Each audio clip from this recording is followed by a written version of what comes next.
Nede.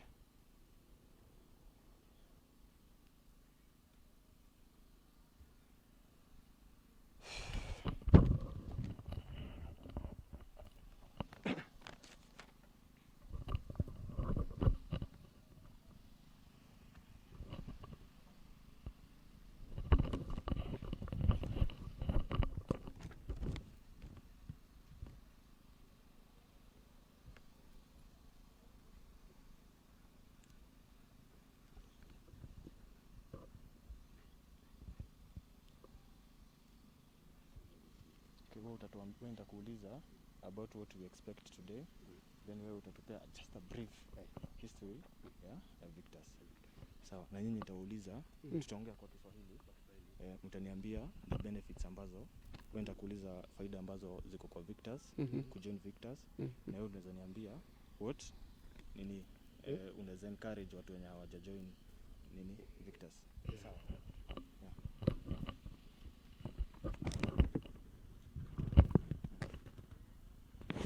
We're supposed to talk about what we expect this year. Na hujambo mpenzi mtazamaji popote ulipo, unakaribisha kwenye matangazo ya moja kwa moja. Matangazo ambayo yanakufikia kutoka shule ya Fountain of Excellence. Hapa ni katika mtaa wa Mairo-Inya. Hii ni shule ni mkutano ambao unaendelea wa kila mwaka wa shirika la kifedha la Viktas. Na ni mkutano ambao unafanyika kila mwaka.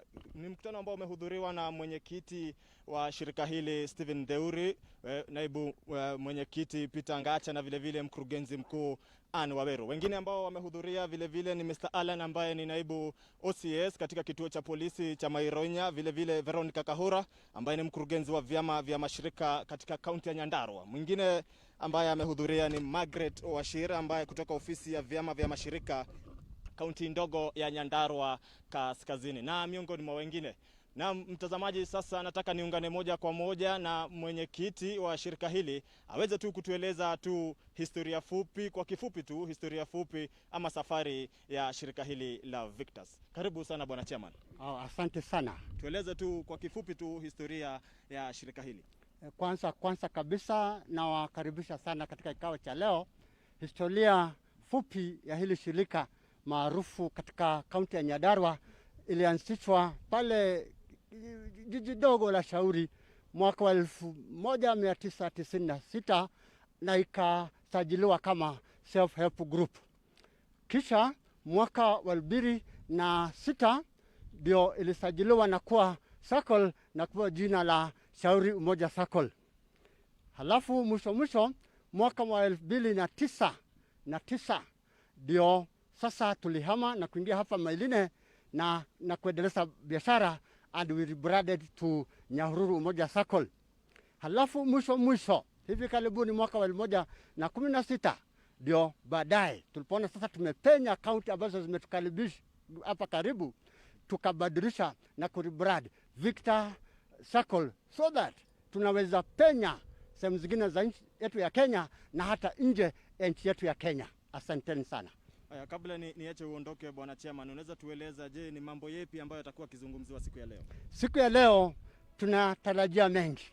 Kwanza tunataka kuona hata ingawa tulikuwa na changamoto ya COVID-19, bado biashara yetu hata kama tulikuwa na changamoto, bado tunatarajia mgao wa dividends na interest, kwa sababu members wetu ni charity wapate kitu mwisho wa mwaka. Kwa hivyo tunatarajia mengi. Tutakuwa na ripoti ya chairman, ripoti ya supervisory, na pia tutakuwa na ile taratibu zote za kawaida kama auditor. Pia tutakuwa na kupeana pesa ambazo tunaweza kopa kutoka nje na bado tunaangalia tutakuwa na mwongozo wa kutoka mahali ambapo tumefika na vile tunaendelea mbele. Kwa hiyo tuna mengi ambayo tunatarajia siku ya leo. Asante. Hiyo ni kauli yake mwenyekiti wa shirika la Viktas. Sasa mtazamaji, niruhusu nizungumze na mkurugenzi mkuu wa shirika hili Ann Waweru. Karibu sana. Asante. Unaweza tu kutueleza je, ni faida zipi ambazo za kujiunga na shirika la Viktas? Kwanza ni kuwasalimu members wetu kwa sababu ya kuhudhuria mkutano wa leo.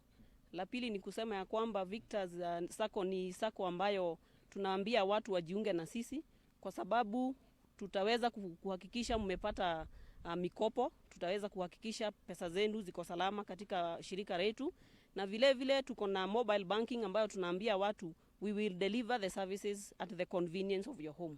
Yes. Kando na kutoa mikopo, ni faida gani nyingine ambayo mtu anaweza kupata baada ya kujiunga na shirika hili? Mtu anapojiunga na shirika la Viktas Sacco, kwanza huwa tunahakikisha ya kwamba watu wetu wameelimishwa. La pili, huwa tunahakikisha ya kwamba tumekupatia nafasi ya kuwekeza na sisi. Na wakati unawekeza na sisi ni lazima upate faida. Na ndio maana tumekutana siku ya leo, ndio watu wapewe hesabu za mwaka uliopita, na alafu tuweze kutengeneza njia ya vile tutafanya mwaka wa 2021. Yes. Na mtazamaji, hiyo ni kauli yake mkurugenzi mkuu wa shirika hili Ann Waweru. Mtazamaji, kama vile taifa linaendelea, kanuni zote za kukabiliana na virusi vya corona zinafuatwa hapa. Kila mmoja anapaswa kuvalia barakoa na vile vile kutumia vizuizi ama kunawa mikono, na ni wanachama tu 100 ambao wanaruhusiwa kufika hapa ili kuweza kuhakikisha wamezingatia kanuni zote ambazo zimewekwa na zimewekwa na Wizara ya Afya. Na mtazamaji, kwa faida yako ni kuwa makao makuu ya shirika la Viktas yanapatikana katika mtaa wa Mairo-Inya katika jumba la Glanin. Vile vile wako na matawi mengine katika mtaa wa Goakongo, Kasuku na vile vile katika Nyahururu mjini. Sasa mtazamaji, niruhusu tu niweze kuzungumza na baadhi tu ya wanachama waweze kutueleza, je, ni faida zipi ama ni nini wanaweza kujivunia baada ya kujiunga na shirika hili. Karibu sana, tueleze majina yako, tueleze ni faida zipi unaweza kujivunia baada ya kujiunga na shirika hili. Asante sana kwa huu wakati. Nashukuru Mungu kwa kuniwezesha hata kujua hili shirika. Kwanza ninarudisha Mungu pia shukrani juu nimejua kuwekeza katika huduma hii au Viktas, na nimeona ninaweza endelea kuanzia kupokea kutoka kwa hii Viktas. Kwa hivyo nashukuru. Yeah. Asante. Haya mtazamaji, niruhusu vile vile niweze kuongea na mwekezaji mwingine na vile vile mwanachama wa shirika hili. Atueleze, je, ni nini anaweza kumwambia mtu ambaye yako pale nje aweze jambo lipi tu anaweza kumwambia ajiunge na shirika hili na asijiunge na shirika lingine. Karibu, tueleze majina yako, tueleze ni faida gani moja tu unaweza kusihi mtu ambaye yuko pale nje aweze kujiunga na shirika hili. Asante sana. Mimi vile naweza sema ni kusema Viktas imetusaidia sana. Kama vile chairman wetu ameongea, tulikuwa watu wachache sana. Na tukiangalia sasa tuko watu wengi sana. Ningewauliza wale hawajaingia Viktas waje watuunge, sababu inatusaidia sana. Thank you. Asante sana mtazamaji, shirika hili linaweza kuwahudumia wakazi haswa wa kaunti ya Nyandarua na vile vile kaunti ya Laikipia. Kumbuka matangazo haya yanakujia mubashara kupitia runinga yako ya Ziwa Pang Channel 129 na vile vile kwenye ukurasa wetu wa Facebook Ziwa TV. Niruhusu tu tuweze kuwaruhusu wanachama wa shirika hili kuendelea na ratiba yao, kisha usiondoke hapo ulipo, fuatilia matangazo haya kwani yanakujia moja kwa moja.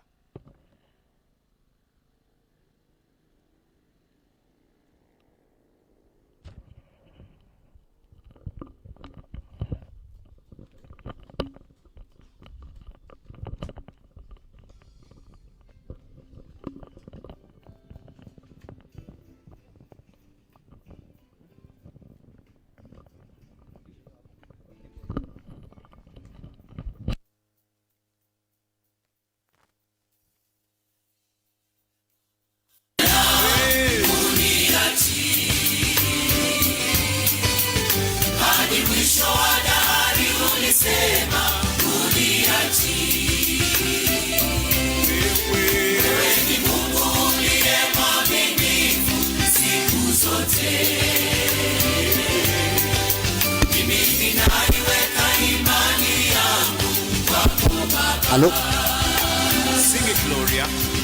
Basi imefika wakati mwingine tumekusanyika mahali hapa ili kufanya mkutano wetu wa mwaka kama wana Viktas. Nachukua nafasi hii kuwakaribisha kila mwenye amefika, mjisikie mko nyumbani. Karibuni, hili ni shirika lenu, mnalipenda, tunalipenda na tunashukuru kwa kufika. Kabla sija endelea mbali kidogo,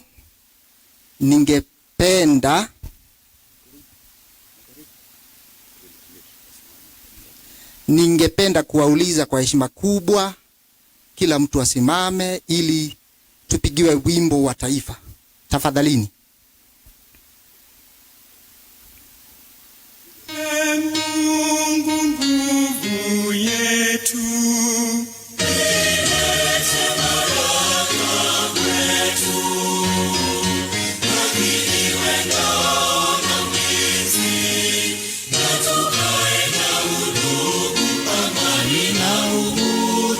raha tupate na ustawi. amkeni ndugu zetu, Tufanye bidii, nasi tujitoe kwa nguvu, nchi yetu ya Kenya tunayoipenda, tuwe tayari kuilinda. na tujenge Taifa letu, ndio wajibu wetu. Kenya istahili heshima, tuungane mkono pamoja kazini, kila siku tuwe na shukrani. Asanteni sana, ketini. Ningependa kuchukua nafasi hii kumwalika Pastor Jenga ambaye yuko nasi atufungulie na maombi na atupe neno fupi la Mwenyezi Mungu. Karibu Pastor.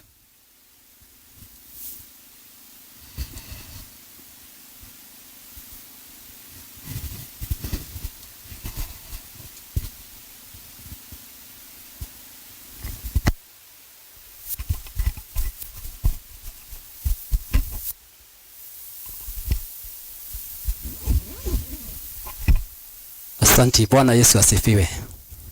Na wasalimu nyote kwa jina la Yesu Kristo, mnipungie mkono. Asante. Wacha tuombe. Baba wa mbinguni, tunaliinua jina lako, tunakutukuza kwa sababu tu wewe ndiye Mungu. Ni asante kwa ajili ya kutupa nafasi hii na siku hii ya leo. Tunakushukuru kwa sababu ya afya ya miili yetu, Mungu wa mbinguni, tukijua ni kwa neema yako. Tunajua kuna wengi ambao wamelazwa hospitali, hawawezi wakaongea, hawawezi wakatembea. Sisi Mungu wetu, kwa neema yako tunaweza kutenda mambo, tunaweza kutembea. Pokea sifa na hata shukrani. Asante kwa ajili ya mkutano huu wa Viktas Sacco ambao kunao ulipa mawazo waweze kulianzilisha hili jambo, na Mungu wa mbinguni umekuwa pamoja na wao tangu mwanzo na mpaka mahali Viktas Sacco imefika. Tumeuona mkono wako. Asante, maana kupitia Viktas Sacco wengi wamefaidika, wengi umewafungulia njia. Asante hata kwa ajili ya viongozi wa Viktas Sacco. Tunakushukuru kwa vile Mungu wetu umeonekana katika kila jambo na katika kila njia. Tunapoanza mkutano huu, tupe mwanzo mwema na mwisho mwema. Kila jambo tunaliweka mikononi mwako uweze kutuongoza, na tutakapomaliza tutakushukuru. Kwa jina la Yesu Kristo tunaomba na kuamini. Tuseme amen. Bwana Yesu atukuzwe. Basi na wasalimu kwanza katika jina la Kristo Yesu. Hamjambo? Hamjambo. Na nafasi hii gwenda kuya ihinda riri ni mukujitikiria thienge tukanagio guo na rugeno ya mami, nigetha tuone kiugo kia Ngai na ngwaria uhoro wa ugi. Nitaongea juu ya hekima katika kitabu cha Mhubiri kana Koheretho. Hapo ndipo tutakaposoma na tutasoma juu ya hekima.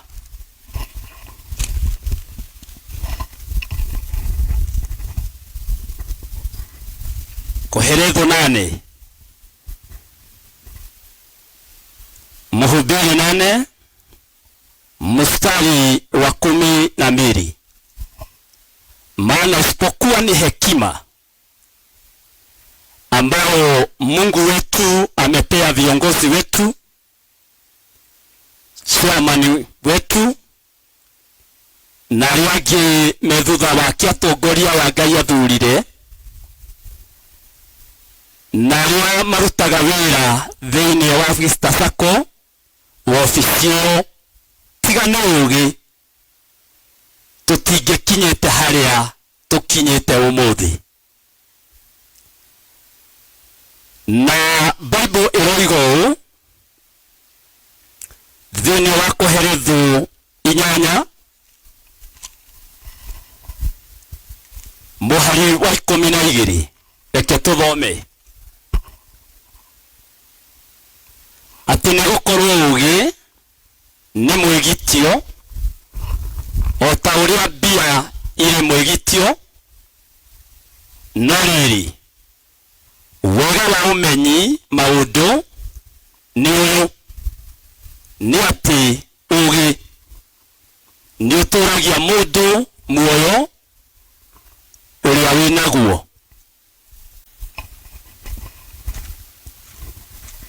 Kiugo kĩraria ũhoro wa maũndũ merĩ, kĩraria ũgĩ nĩ mwĩgitio,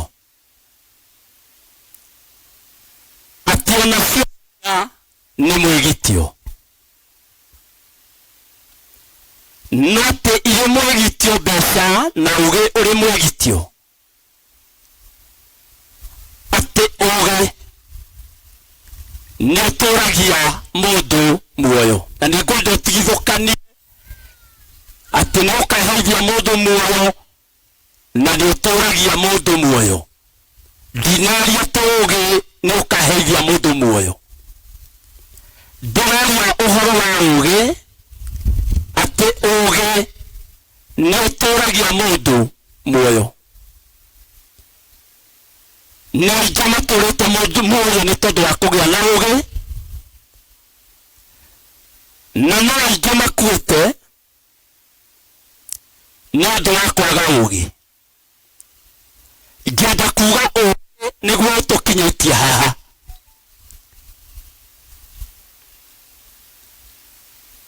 Ũhoro-inĩ wa Viktas Sacco, Ngai agateithia bodi twambĩrĩirie na chairman, nginya arĩa marĩ wabici ĩyo, maũndũ mothe Ngai akamateithia na makamekaga na ũgĩ. Mathuraga na andũ, na nĩ moĩ nginya andũ erĩ, nginya arĩa twĩnao nyũmba nĩ aritũ.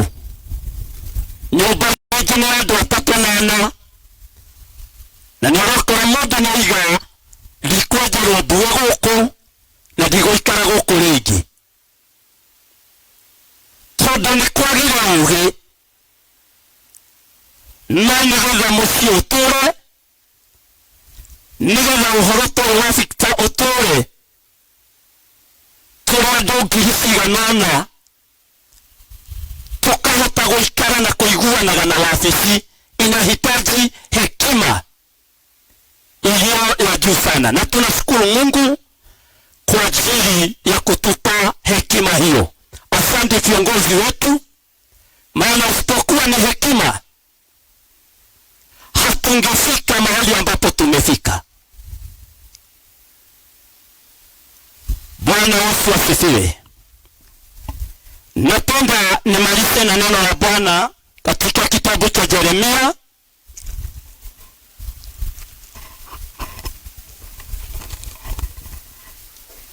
Yeremia 8 mstari wake wa 7. Napenda nikuambie wanyama waliokuwa na hekima, na wanyama hawa wanajua wakati, kigoke gakiriga kwa ruwa mama hiya Kikuyu Fidaro Murwaru waraine ni umenyaga ihinda rĩaguo rĩa gũthama ona ndira hoge na thũngũrũrũ na cũcũ wa njoka ĩndĩ andũ arĩa marĩ akwa matifũranagia maũndũ wega. Napenda nikupe juu na nitaguza tu juu ya hawa wanyama. Nyamosi murwaru kinyoni gĩkĩ gĩgwĩtwo mũrwaru no kĩnene. Unaweza kudharau huu mnyama. Ona cũcũ wa njoka no mĩnene, ona thũngũrũrũ no mĩnene, na ndirahoge waigua agetwo mũrwaru nĩ mũikarĩre ũrĩa nyoni ĩno ikaraga. Lakini hata kama huu mnyama unaweza kudharau, nyamwani atĩ nĩmenyaga mahinda ma gũthama na nĩ wega kũmenya mahinda marĩa tũrĩ. Inyuĩ ngeretwo Viktas Sacco, Ngai aramũrathima tondũ nĩ kũmenya gũtwarana na mahinda. Ihinda rĩrĩ tũrĩa twaigaga mbeca rungu rwa matĩrĩthi tũrĩa cienjagĩrwo irima, tũrĩa ciahithagwo nguo-inĩ igakundĩkwo na gĩkuo igaikĩra andũ. Tuna mahali pa kuweka fedha zetu kufufu na ni kwa ajili ya kesho. Nyamwana wetu mũrwaru na cũcũ wa njoka atĩ nĩmenyaga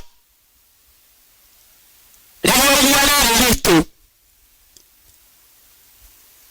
rĩkũgera gũkũgera na ng'aragu na igathama igathiĩ kũndũ kũraihu. Kũrĩ nyoni ya kũraihu bũrũri wa nanja yumĩte gũkũ tondũ nĩ mweri mũna nĩ kũgĩaga ũgwati wa mũthemba mũna.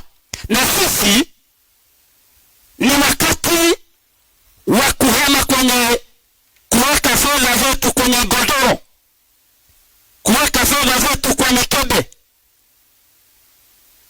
Na Mungu ametusaidia, tumekuwa na Sacco. Sacco hata si kama banki. Fagina ukowa pale sawa. Dividend yako imetolewa kwa banki hakuna. Lakini hapa kwa Sacco inajaribu vile itakavyo kuinua wewe. Na mwishowe wewe ni mwenye mali, uko na shambani. Kwa hivyo ni vizuri kujua na kufahamu wakati. Ni wega kumenya ihinda atĩ ihinda rĩrĩ nĩ rĩkuoya indo ciaku na kupeleka kwa Sacco. Si kuweka kwa godoro, si kuweka kwa nguo, si kuweka kwa nyumba. Mwizi anaweza kuja, moto unaweza kuja. Bwana Yesu asifiwe. Nĩwega tũhũgĩtanya nĩno, ithe tiwega tũhũgĩtanya nĩci no cinene no atĩ nĩmenyaga ihinda. Kamenya ihinda rĩrĩ tũtigũikara gũkũ nĩ tũgũthama. Nĩndĩkũhe ũhoro wacio wa nyoni ĩno ĩtagwo mũrwaru, nĩndĩkũhe ũhoro wa nyoni ĩno ĩgwĩtwo cũcũ wa njoka, nĩndĩkũhe ũhoro wa nyoni ĩno ĩgwĩtwo thũngũrũrũ na ndirahũgĩ. No nĩ wega tũmenye mahinda na Ngai atũkĩrĩrie tũhe ũũgĩ wa kũhota gũcobu indo citũ nĩ tondũ wa rũciũ. Ũngĩaga kũiga ũmũthĩ wĩna hinya, rũciũ hinya nĩ ũrokaga gũthira. Ngai wa muoyo amũrathime na mwĩke wega. Mkĩigua nĩ mũgũcobu ni kwa sababu ya kesho, kwa mambo ambayo imetatokea kesho, mambo ambayo haijulikani. Na Mungu ama neno la Mungu linasema mbele zetu Mungu ameweka mambo haya ni hida rĩũru na rĩwega na rĩtirĩ hĩndĩ rĩtagoka mũtũrĩre-inĩ wĩ mũhonoku na ũtarĩ mũhonoku. Ngai aromũrathima na mwĩke wega. Asanteni. Asante sana Pastor Jenga kwa kutupa neno la Mungu kwa ufupi. Mungu akubariki, akuongezee mengi ambayo utaweza kuwalisha wana wa Mungu. Imefika pahali pengine, ndugu zanguni, ningetaka kumuita our honorary secretary ili atupeleke kiwango hicho kingine. Karibu bwana secretary.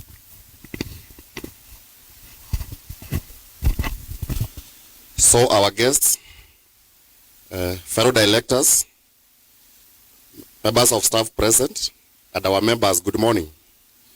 Yeah, my name is John Maringa, and I'm going to lead the notice of the 15th Annual General Meeting. Notice is hereby given to all members of Viktas Sacco Society Limited that there will be an annual general meeting to be held on Saturday, 6th March 2021 at Fountain of Excellence, Mairo-Inya, School Mairo-Inya, opposite ACK Church. The meeting will start at 9 a.m. to transact the following business.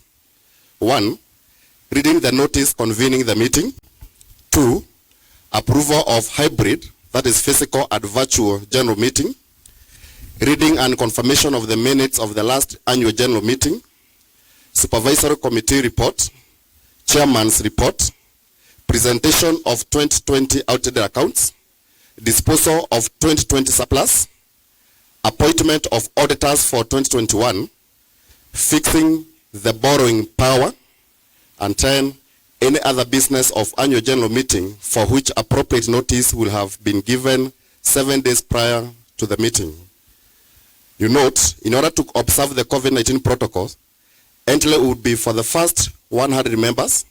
Other members will join the meeting virtually. And the link has already been shared. Thank you. Thank you very much, Mr. John Kareri, for taking us through that section. Ningwenda kuoya ihinda rĩrĩ ningi kumkaribisha mwenyekiti wetu,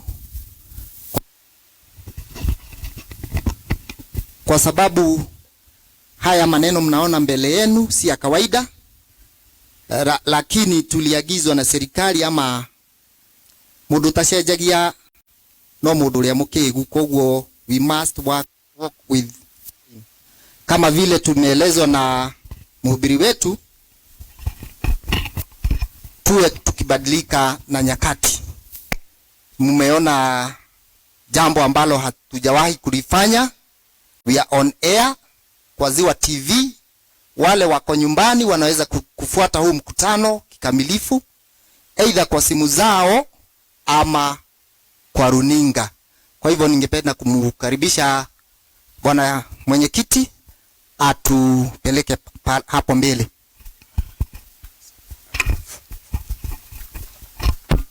Thank you, our MC. Viktas Sacco members, Muriega. God is good and all the time. Gawi tunumwega maida memode. Karibuni sana in our today's great day. Kama vile MC amesema, hatujakuwa na janga kama hili. COVID-19 ilitupata tu hivi in our country and globally. Kwa hivyo, mnajua last year, hata hatukuweza kufanya SGM. Ili tuweze kufanya mkutano wa leo, ilibidi tupate idhini from the Commissioner for Cooperatives through the office of our DCO, Madam Wachira. Kwa sababu online meeting, the virtual meeting, is not in our bylaws. Kwa hivyo, ili janga lingine likija ama likitupata, tusiwe na hii changamoto au shida, tukaonelea ni vyema tupitishe online meetings in our bylaws so that in the future hatutahitaji idhini kutoka kwa commissioner wa cooperatives. Kwa hivyo nataka tupitishe hiyo so that tupate proposal na sekoda ili ituingize kwa bylaws zetu, so that in future we don't know. Hatujui kesho itakuwa ni janga lipi, so that we will be within the law as we conduct our major meetings in our corridor. Kwa hivyo nawasihi na waomba tupate na mtu mmoja ambaye atapropose, kisha tupate sekoda, halafu tuendelee tafadhali. Ona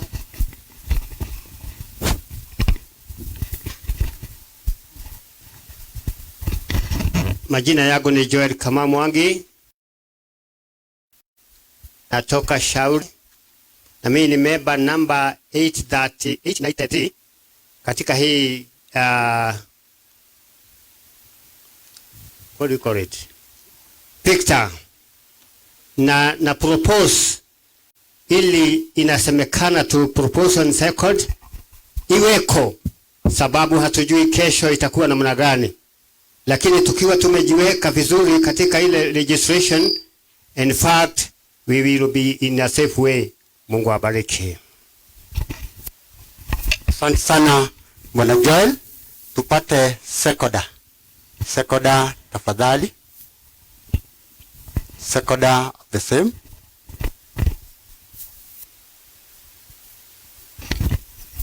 Majina ni James Moshiri, member number 389, nime second. Thank you. Asante sana member 8389, asanteni sana.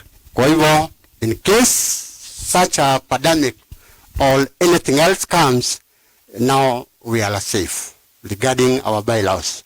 Asanteni sana. Back to the MC. Asante sana, bado tunaendelea vizuri, na pia anachukua nafasi hii to invite once again our honorary secretary atusomee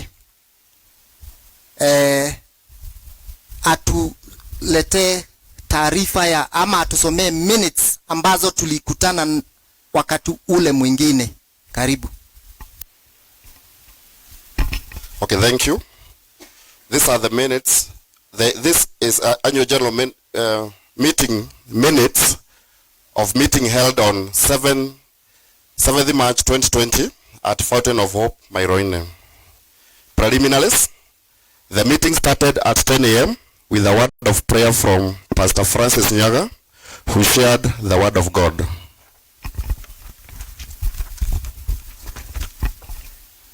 Minute 1, leading of notice. The secretary read the notice of the AGM, which was proposed by member number 4, Mr. Simon Washila Waitadhu, seconded by member number 1509, Mr. Simon Dhudo Ishanga. Minute 2, reading of last meeting minutes. The secretary led the previous AGM meeting minutes, which was proposed by Mr. Michael Moita, member number 930, and seconded by Mr. James Madhenge, member number 173. Minute 3, matters arising. Mr. Michael Moita, member number 930, asked why the dividends on share capital was paid on pro rata in 2019. The chairman explained to members that the dividend payout was guided by the Sacco dividend payment policy that had been approved by members during an AGM meeting. He further explained that pro rata system was the fairest during dividend and interest payout, since it rewards investment based on age. Mr. Simon Maina Ashe, member number 12, asked whether the BBF would be reviewed to meet the current economic situation. The chairman noted that the BBF had been reviewed in the previous year and that members were required to become consistent in their contribution to enable the board consider a review. Minute 4, Supervisory Committee report. The Chairman Supervisory Committee took members through the supervisory report. The report noted that membership had grown from 3,445 in previous year to 4,680 in 2019, which was a 36% increase in Class A, while Class B had grown by 54% from 1,640 to 1,729 members. The membership deposit had increased from Kenya shillings 111 million 455,182 to Kenya shillings 139 million 148,833. That is 25%. The share capital had grown from Kenya shillings 29 million 583 to 31 million 914 833, translating to an 8% growth. The report further noted that the strategic plan for the year 2017-2021 had been adhered to by the board. The chairman supervisory urged members to continue contributing to the BBF to cater for the same in case of demise of a member or a dependent. Minute 5, chairman's report. The chairman introduced the guest who really appreciated the members for the business partnership they had with the Sacco. He then presented the report, which was proposed by Mr. Mairo-Inya, member number 930, seconded by Mr. Tresia Wajiro Kefara, member number 1204. The report highlighted the Sacco growth on loan to members, deposits, share capital, total asset, and membership, which has been brought by the supervisory report. The report gave a breakdown on the levels of contribution by members. It was noted that for a Sacco to be able to maximize the returns on investment of the shareholders, the Sacco should have at least 80% of its asset on loans. However, the Sacco had only 73% of the total asset on loans. There was a mismatch between people joining as members and members taking loans. On loan default, the report noted that this was a cost to the Sacco. The chairman noted that taking a loan without financial goal and proper management of finances had led to members being unable to meet the obligation to pay loans borrowed. The chairman noted that the Sacco had lost 7 members in the year under review, 5 spouses and 4 children. He urged members to update their next of kin details so as to avoid family disputes in regard to Sacco's benefit in a case of a member's demise. He noted that customer care had been improved by introducing suggestion box and urged members to utilize the box to forward their complaint and suggestion and compliments. In addition, he informed members that field officers had been engaged to give door-to-door services on depositors and loan payers. It was noted that Women Enterprise Fund had partnered with the Sacco with a loan to lend to the women members at a rate of 8% on reducing balance basis. The chairman informed members that a new system was in place and was serving members well. The chairman further noted that the Sacco had complied in capital adequacy requirement and had achieved the major regulatory issues such as liquidity ratio. The chairman, however, confirmed that SASLA had raised concern on the institutional to total asset ratio, which was 7%, against the required 8%, and also continuous increase in the rate of interest on members' deposits and the dividend the Sacco had been paying to its members. The chairman thanked members for their continued loyalty. Mr. James Madhege, member number 173, thanked the board for their great effort that they had shown towards the growth of the Sacco. Mr. Muita, member number 930, requested the interest on unwithdrawable deposit to increase to 80% the following year. Mr. Onesimus Wawero, member number 563, asked why the dividend payment rate had not grown and yet revenue had increased. In response, the chairman confirmed that indeed revenue had grown, but the board was prioritizing in growing the institutional capital through retained earning so as to assure members of a stable institution going forward. The CEO urged members to invest in money market through the Sacco so as to reap good returns. Minute 6, presentation of audited accounts. The external auditor, Mr. Paul Maina, took the members through the audited account for the year ended 2019. This was proposed by Mr. Peter Kimwaki, member number 31, and seconded by Mr. John Karethi, member number 15. He further urged members to be honest in repaying the loans. Disposal of surplus. The board proposed a 12% dividend payout on FOSA shares, 9% on ordinary shares, and 7% on unwithdrawable deposits. These were proposed by Mr. Charles Mwangi, member number 277, and seconded by Ms. Joyce Ann Ngendo, member number 1486.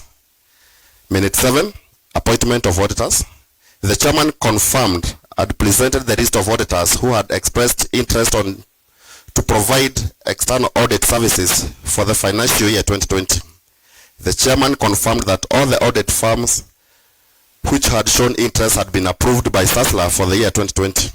The chairman further confirmed that the former auditor, Bill Smith and the company, would not qualify to audit since he had audited the Sacco for 3 consecutive years. The firms had given these financial quotes. 1. Murithi Kingori and Company Associates, 40,000. Kogoro and Company, 70,000. Mudhoi and Associates, 75,000. JM and Associates, 104,000. Members proposed to appoint the lowest bidder, Murithi Kingori and Co Associates. This was proposed by Ms. Aris Gikonyo, member number 235, and seconded by Mr. Simon Dhudo, member number 1509. Minute 8, fixing of borrowing power. The board recommended a borrowing power of Kenya shillings 20 million. This was proposed by Mr. Charles Moshina Mwangi, member number 634, seconded by Ms. Jane Wangoi Gidheji, member number 215. Minute 9, guest address, sub-county cooperative officers address. The DCO, Madam Washila, thanked members for the support they had given the Sacco through contribution and participation in Sacco's activity. Director's remarks. The director congratulated the Sacco members for registered growth and the board for creating an enabling business environment. She urged members who had a right to choose the next of kin to do so as to help resolve family conflict after the demise of the member. They were urged to light their will independently. She promised members that the county government was in support of Viktas Sacco business and should bring development to the area whenever there would be an opportunity. Chief guest address, Sami Mairo, head of human resource, introduced his team, Deborah Bosbora, Catherine Nyawela, Kra Nyabere from Women Enterprise Fund. They noted that the Sacco had grown in all areas and confirmed that the Sacco was sound. They urged members to increase the number of women in Sacco as members had challenged women to take up leadership position since they are capable. Minute 10, elections. The returning officer, DCO Nyadaro North, conducted the elections agenda. The candidates who had been cleared by the vetting and nomination committee were introduced as follows. Board of Directors, 1. Stephen Theuri Gadhiro, member number 10. George Miako Ikua, member number 73. Victor Gashelu Joroge, member number 641. Jane Margaret Jerry, member number 575. Supervisory board, there was Grace Mudhoni Waithima. The voting was done through secret ballot and the result was follow. Stephen Gadhiro garnered 355 votes. George Ikua, 320 votes. Jane Margaret, 327 votes. Victor Gashelu, 352 votes. 252 votes. Sorry for that. Stephen Theuri, George Ikua, and Jane Jerry, who got the highest vote consecutively, were re-elected for another term. On supervisory committee, Grace Waithima was reinstated and opposed. Adjournment. The meeting ended with a prayer from Pastor Mwangi at 4:10 p.m. Thank you. Thank you so much. Nitwathomero minutes icio na tutingiarĩrĩria maũndũ mau me minute icio tutaci adoptete ni ciendaga proposer na seconder. Who is going to propose nigetha tuigire business nigetha tutikaige andu muno ona mawatho ni maratu prohibit guikara guku muno nanga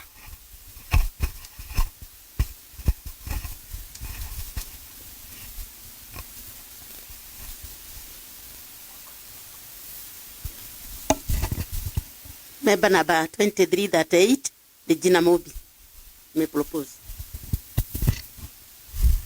Ketu na seconder.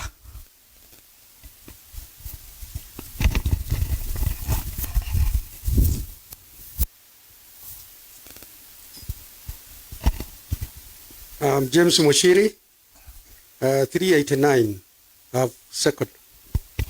Aya. Gwiciria Madam DCO ni twetikira document hiyo. So we go ahead, matters arising. Mundu wina kaundu angenda kwaria minute-ini icio.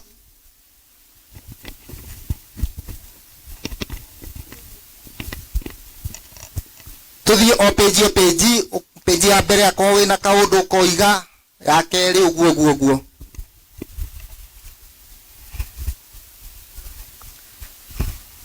Ni hali mundu wina kaundu. Kuna mwenye ana jambo angetaka pengine kuguzia, kufafanuliwa, kuuliza. Haya. Yes. When you go to minute number 3, the name appears here is Samuel Maina Gachehe instead of Stephen Maina Gachehe. Please clarify that. Thank you very much. Nafikiri we noted na itarekebishwa. The correct name is Stephen Maina Gachehe. It has been corrected. Mwingine?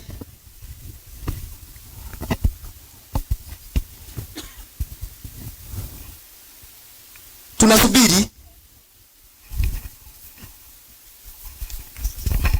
Tuendelee. Asante sana Bwana Stephen for that collection. Tuendelee page 4, page 5. Kama una jambo please unasainua tu mkono and then we respond. Page 6. Tuko page 6. Let's go to page 7. Twende page 7. Kama una jambo, you can release anything. Page 8. Page 9. And the last one is the adjournment, page 10. Kama members, they are satisfied. Asante sana. We can now proceed with the business of the day. Bwana MC. Asante sana. Ni kuonyesha wote wameridhika na hatuna budi kupiga hatua hiyo ingine. So I now take this opportunity to invite our dear chairman to give his address. Thank you. Thank you. Asante sana Bwana MC kwa vile umetupeleka. Once again, niwasalimu sana our dear members. Kama kuna watu ambao we really value, it is you members. Viktas, without members, hakuna Viktas. So we really value you.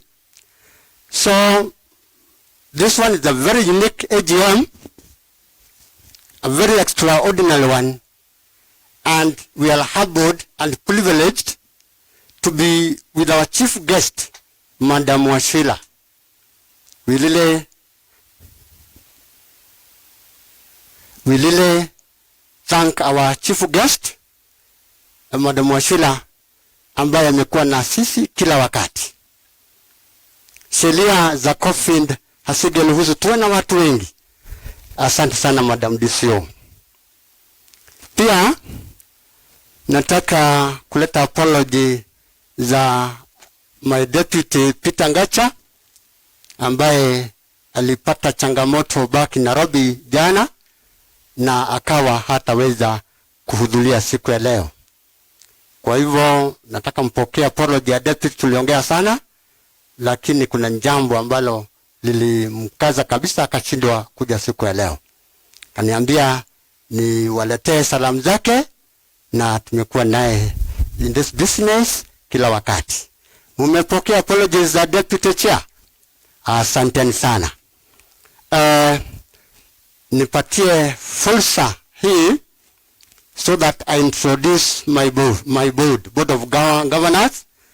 Tafadhali tusimame directors, Viktas Sacco directors.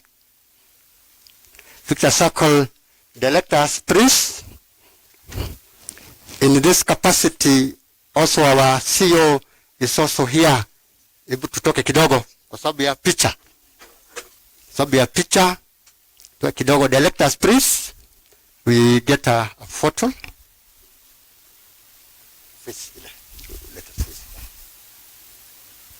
Hawa ndio directors wa Viktas Sacco, the current directors, please, both the board of management and the supervisory committee.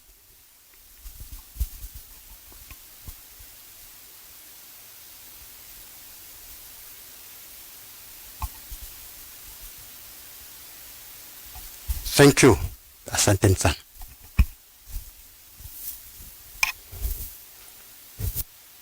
Pia, I would like to introduce my former chairman, Bwana Silas, please kuja wave na timu ya Umoja Dairy, please come and wave, Bwana Treasurer. Hawa from Umoja Dairy, you can just wave our sister Umoja Dairy Sacco. Umoja Dairy is our sister. Kuna wengine wanakuja. Kuna wengine joining them from Umoja Dairy.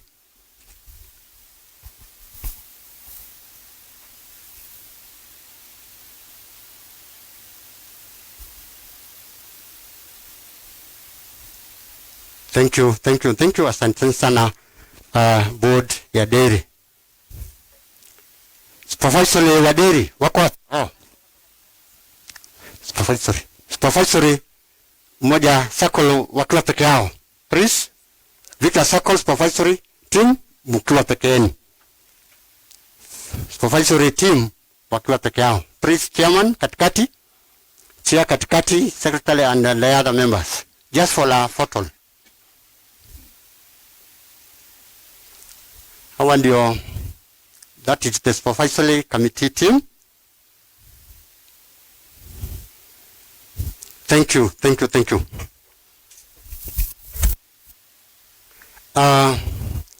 Our chief guest, Madam Washila, board of directors,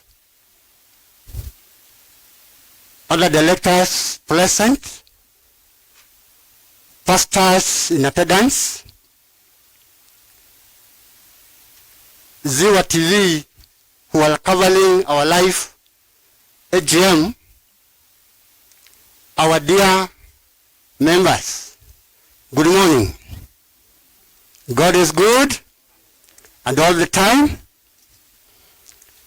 Our chief guest, on behalf of the board, it is my pleasure to welcome all the invited guests and our dear members to this very important day in our society's corridor where we converge on this day in order to review our past and project the future. I note with gratitude the presence of our members from all the counties for this physical virtual meeting, the first ever of its kind. We all know that due to the outbreak of COVID-19 pandemic and its effects, it was not practically possible to hold the special general meeting as was scheduled. We complied with the government of Kenya protocols to stay at home, semi-locked down, and observe hygiene among other advisory issues. We, however, thank God that the virus has been contained, hence our holding this important meeting with a few people and other joining online. I am, however, happy to report that all our staff, board and supervisory committee are safe, and we trust that the members, our members countrywide are observing the same government guidelines so as to stay safe from the COVID-19 pandemic. The year 2020 marks a very remarkable period in making our milestones as a cooperative society. This has been a year that has been faced with so many economic challenges, and we thank God for creating an enabling environment for us. Allow me to go to the Sacco business performance. Despite the state of the Kenyan economy, the performance of the Sacco during the year under review was positive as shown here under. A. Shares. Our equity shares grew from that 1,984,936 to 35,996,598, amounting to 4,011,662, comprising of both FOSA shares and share capital.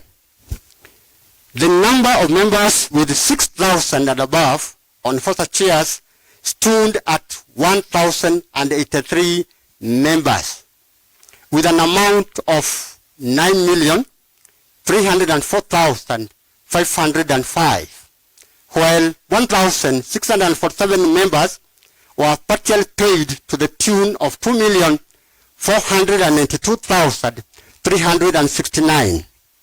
Also, the number of members with more than 10,000 on share capital stood at 1,702, with an amount of 18,028,371.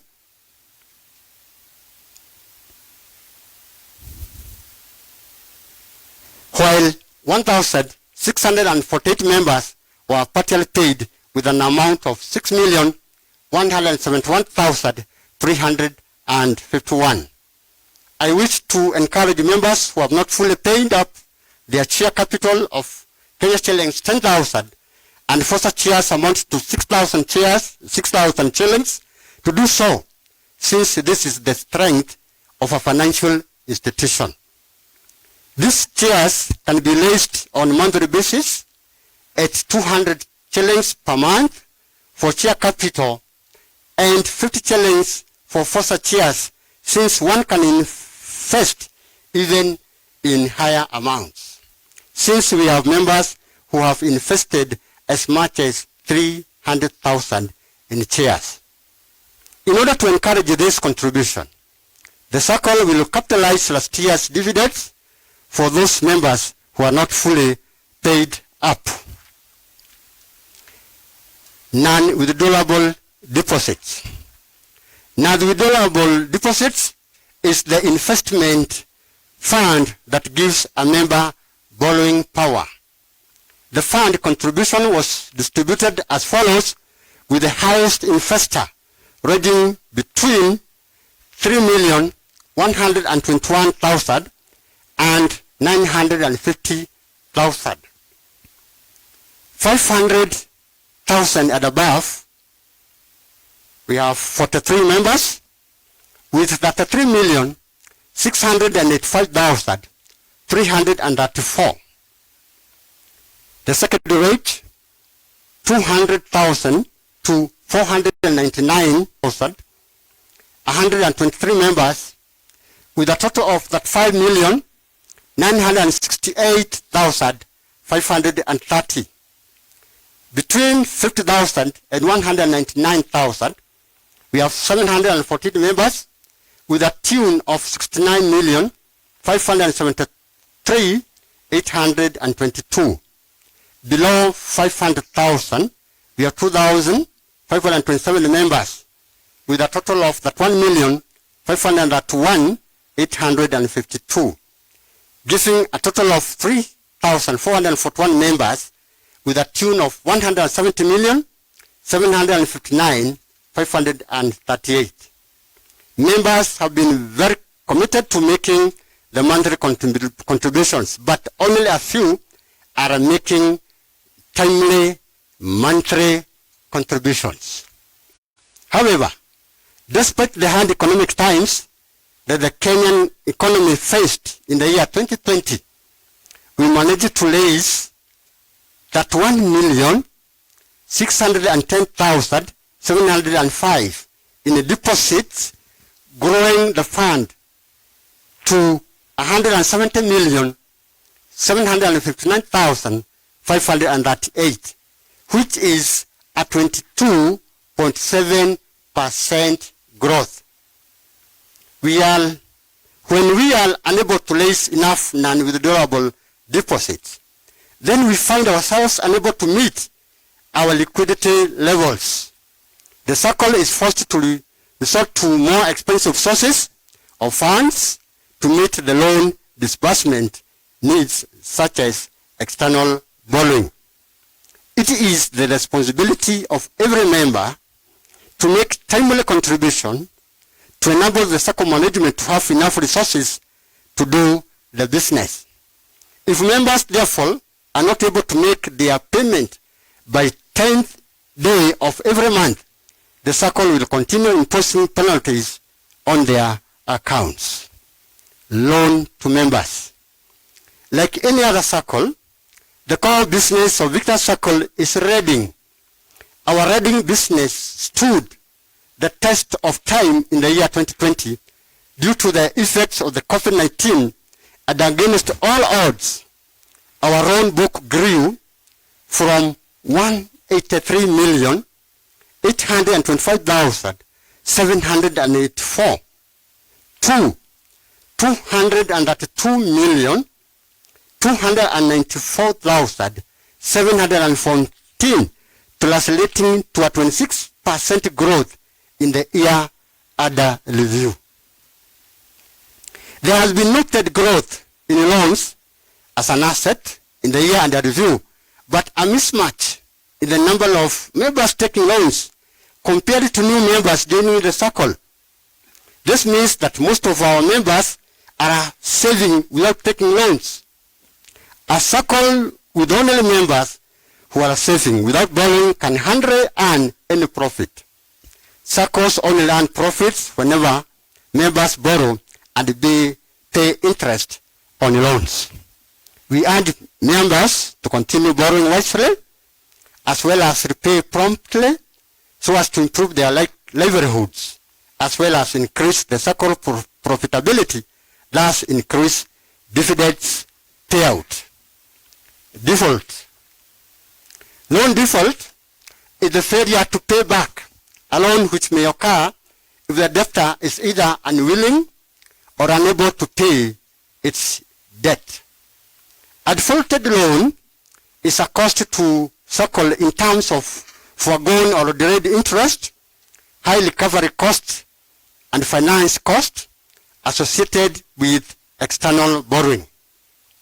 Every time a member defaults on a loan and it becomes a bad debt, the Sacco loses a portion of potential dividend from the profits earned in form of provision for bad debts.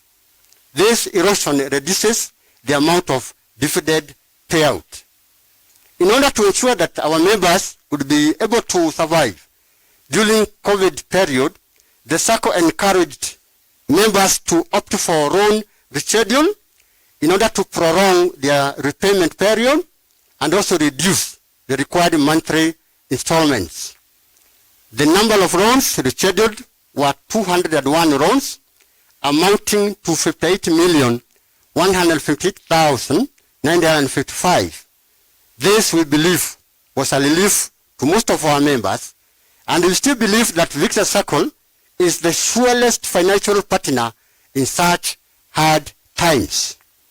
One of the major consequences of a loan reschedule, however, greatly affected the Sacco's liquidity level due to the reduced monthly payment that has prolonged up to now, as well as loan default.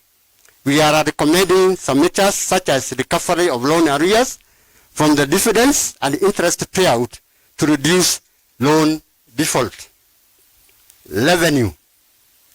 The Sacco realized a gross revenue of 45,192,000 148,733 compared to 35,334,760 in the year 2019. That is a growth of 27.77%. The major contributor to this growth was interest on loans. This growth was within the Sacco business plan and strategic plan 2017 to 2021. Other growth parameters. I'm comparing here 2019 with the 2020, and the last column there gives the percentage. Growth in membership class A and B.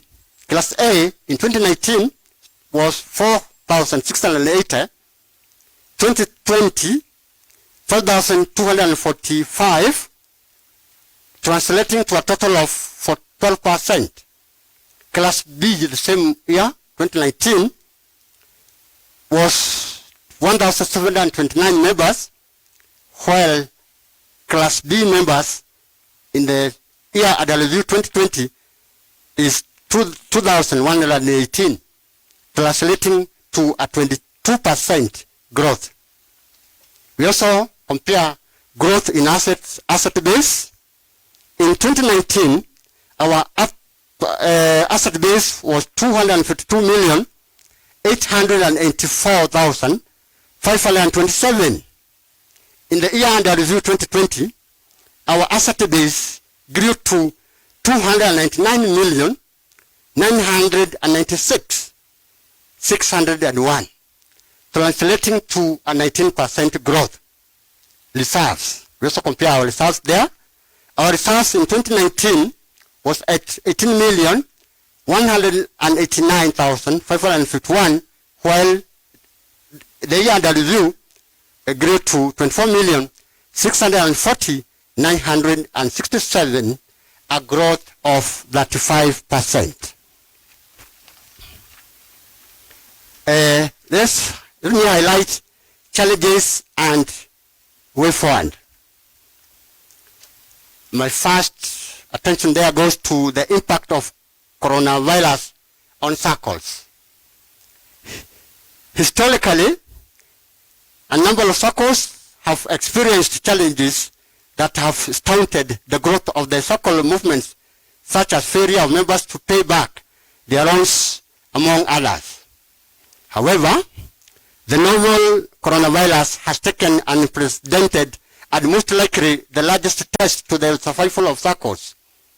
In the year 2020, the effects of the pandemic are not only being felt in the healthcare sector, but across all sectors of the country's economy. Circle societies have not been spared.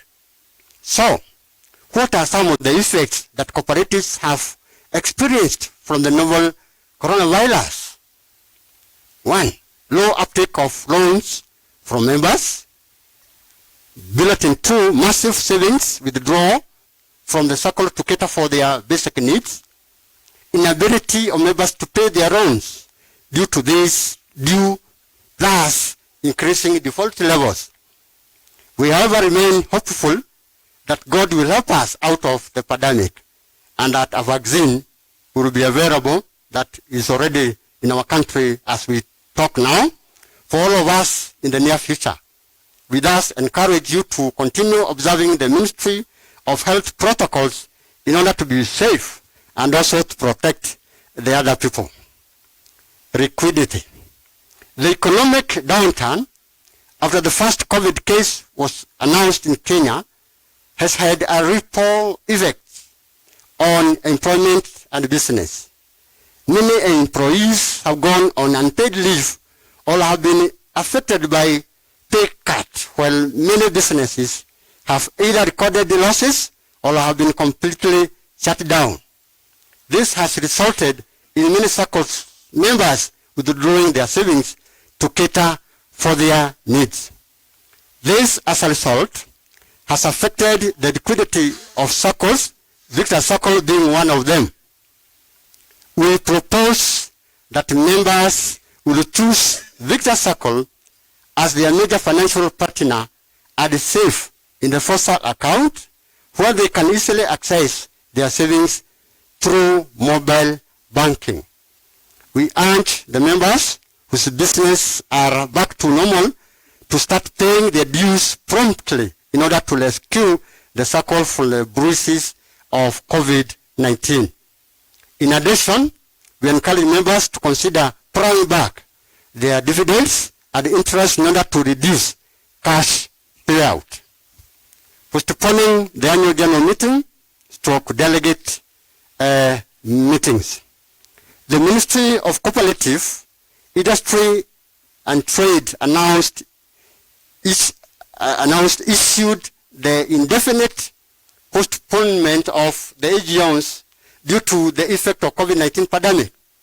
The societies that were yet to do their AGMs paid their dividends nonetheless. Viktas Sacco was lucky to have conducted the AGM before the strict measures were laid. However, we were not able to convene a special general meeting in October, as is the norm, since the strict government meeting protocol had not been lifted. The special general meeting always has a mandate to approve the succeeding year's budget. However, through the guidance of the corporate officer, the Sacco was able to hold a joint board meeting where the cooperative officer was in attendance. The budget was presented and adopted to enable us support the operations until a general meeting such as the one we are holding today would be able to hold and to ratify the same, and which will be done today. Increased use of online services. There has been an increase in the use of online services as many people are encouraged to stay home to flatten the curve. We continue to encourage new members to register with the mobile banking, which will conveniently solve your financial services needs with us so as to decongest our banking halls as a measure of reducing contact to curb COVID-19 transmission. Board and Supervisory Committee elections. During the year under review, the Board and Supervisory Committee and the management worked tirelessly together to implement various activities, including members' education and training, to implement the various Sacco programs as well as business. The results for the year 2020 that you will receive is due to the team spirit that has seen growth in most areas. As required in the Sacco bylaws, one of the board and the supervisory committee are supposed to retire by rotation. However, due to the effects of COVID-19, we consulted the regulator, the Commissioner for Cooperative Development, and we are guided that the same be delayed to next year, 2020. As such, the leaders who are due to retire will serve up to the next AGM. In line with this, the election which was due today also is delayed to the next year, that is 2020. 2022. Circle 1. I wish to notify you that on 8th September 2020, our van KCK 977T was involved in a road accident which left the vehicle completely wrecked. I thank God that our staff did not sustain serious injuries and were treated and discharged. However, when the extent of the damage was assessed by the insurance company, the vehicle was declared a write-off. This meant that the Sacco was compensated with a sum of $2,050,000. Our operations were greatly inconvenienced for 3 months before this process was completed. After holding a meeting to adopt the budget with the cooperative officer in attendance, the management opted to purchase a different model of the Sacco van, which would be friendlier and comfortable vehicle, registration number KDB 862B, at a total cost of $2,600,000. Strategic plan. The board, supervisory committee, and management carried out a review of the current strategic plan 2017-2021 for a year, for the year 2020. The key issues that were reviewed included the growth of a new business,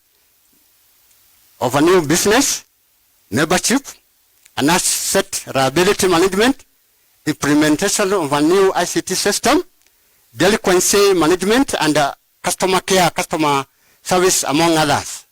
In terms of implementation, the Sacco registered growth in most areas in the year 2020, but there is still room for improvement. Indeed, membership growth target remained elusive and not achieved. As you are aware, the same strategic plan comes to an end at the end of this year, that's July 2021. As such, another plan to cover 2021 to 2025 will be developed. The final product will be launched during the next AGM, as it is preparation, as its preparation is in progress. Mobile banking upgrade. The Sacco integrated to the new system in the year 2019, and so far we can confidently confirm that the system has so far served us well. However, we have had a few teething problems, which include the limitation of our mobile banking capabilities. We therefore propose that you allow us to upgrade to a more robust mobile banking system, which will be friendlier and will enable members to transact through their mobile phones at their convenience, and therefore becoming a channel of choice to many members. We shall also be able to transfer most of our additional loans to the mobile platform to help our members access the credit facilities easily and conveniently. With the help of our mobile banking platform, you will be able to transfer funds, pay bills, checking accounts balance, study your recent transaction, transfer money from and to any commercial bank, among others. Compliance. I wish to inform you members that even as the Sacco grew, we have remained compliant with the regulator, Sacco Society's regulatory authority, that is SACCO, and the Cooperatives Act. In the previous AGM, the Sacco was well advised that the regulator would be zero tolerant to compliance on institutional capital ratio. I wish to inform you members that even as the Sacco grew, we have remained compliant.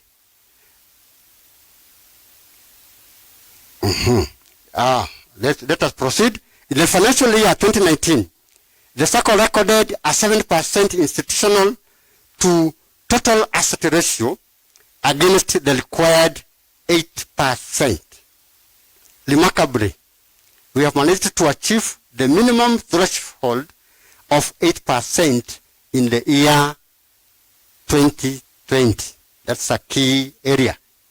The various parameters of gauging financial performance are well established in the Act, and it is on ratios provided that a Sacco can determine if it is performing well financially or not. However, this has not come easily, as there has been some sacrifice the Sacco had to make on its surplus. Worth noting amongst other sacrifices is that unlike many years, the Sacco has retained earnings amounting to 3,991,397,000 in the year 2020 financial year, as compared to only 771,756 in the year 2019. This therefore means that the Sacco would have paid better rates in dividends on shares and interest on deposits in 2020 as compared to the year 2019. I urge you, dear members, to support the management in building our institutional capital. Institutional capital refers to the portion of the core capital that belongs to the Sacco Society as an institution such that no one member can individually lay claim on it. The Sacco is therefore advised to retain more earnings in the years to come and other than paying out all its surplus in dividends and interest, because the continued increase may be unsustainable going forward unless members do the following: continuously borrow loans as they save, because, as earlier mentioned, a Sacco with only members who are saving without borrowing can hardly earn any profit, since Saccos only earn profits whenever members borrow and pay interest on loans. Members' value benevolent third welfare. The Sacco has greatly embarked on ensuring that the members' welfare is catered for, especially through BBF support and the insurance on loans and capacity building. It is sad to note that we have indeed lost 4 members, 8 spouses, and 2 children over the last 12 months. We celebrate their lives in recognition to their impact in the society, in the Sacco business. I kindly request that we all stand up and observe a minute of silence in honor of these departed dear souls. Please, a minute.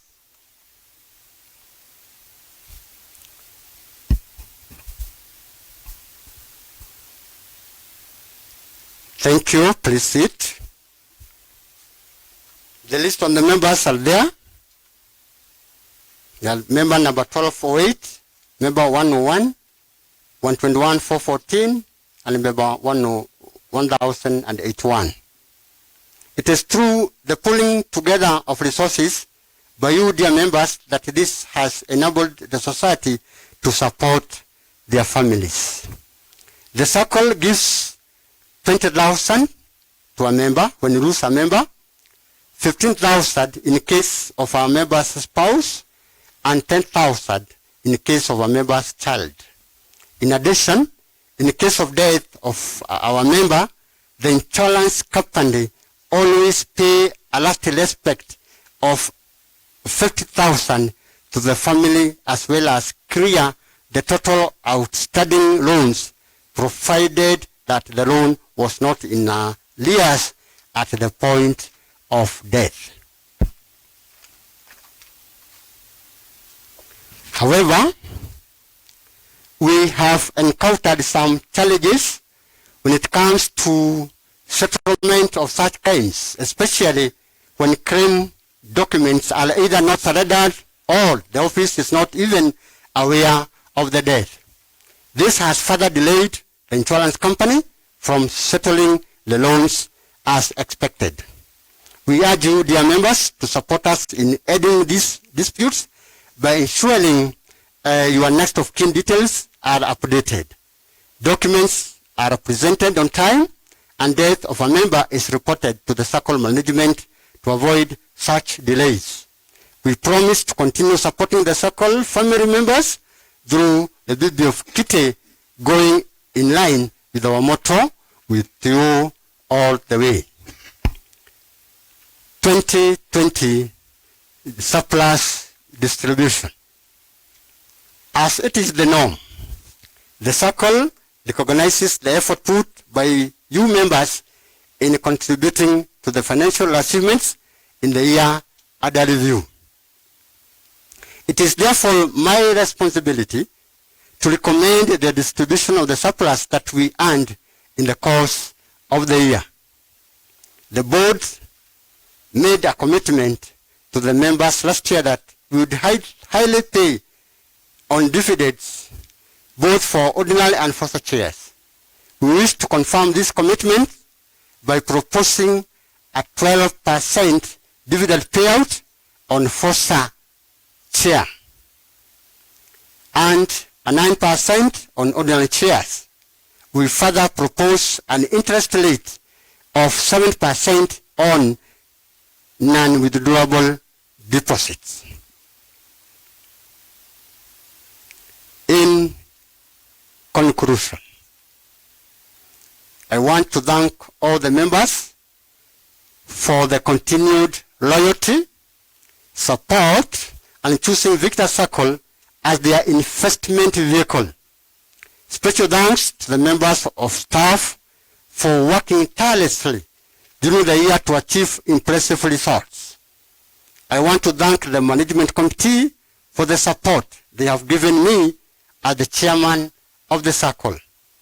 I also want to appreciate the Ministry of Industrialization and Enterprise Development, Cooperative Office, Nyandarua North Sub-County Office, Cusco, Share Ryan Group, Family Bank, CDL Bank, Cooperative Bank, Equity Bank, CIC Investment Limited, and WEF for the institutional support they gave us.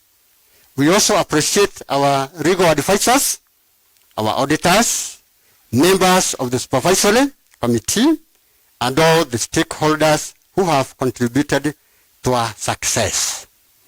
Long live Viktas Sacco Limited, long live Cooperative Movement. Stephen Gadilo, Board Chairman. I beg to stop there, our dear members.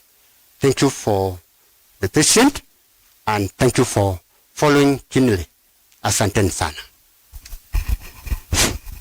Atana thina mbere chairman, nitwaigua ni atuthomera report yake na athoma very composed, koguo niwe wiyandikire report iyo ndego samaga. Na before we discuss that report, it is a requirement that it should be proposed and seconded. No ginya to propose na tugie na seconder nigetha report yo tumiariririe. Riu no ya chairman titu ni age mundu.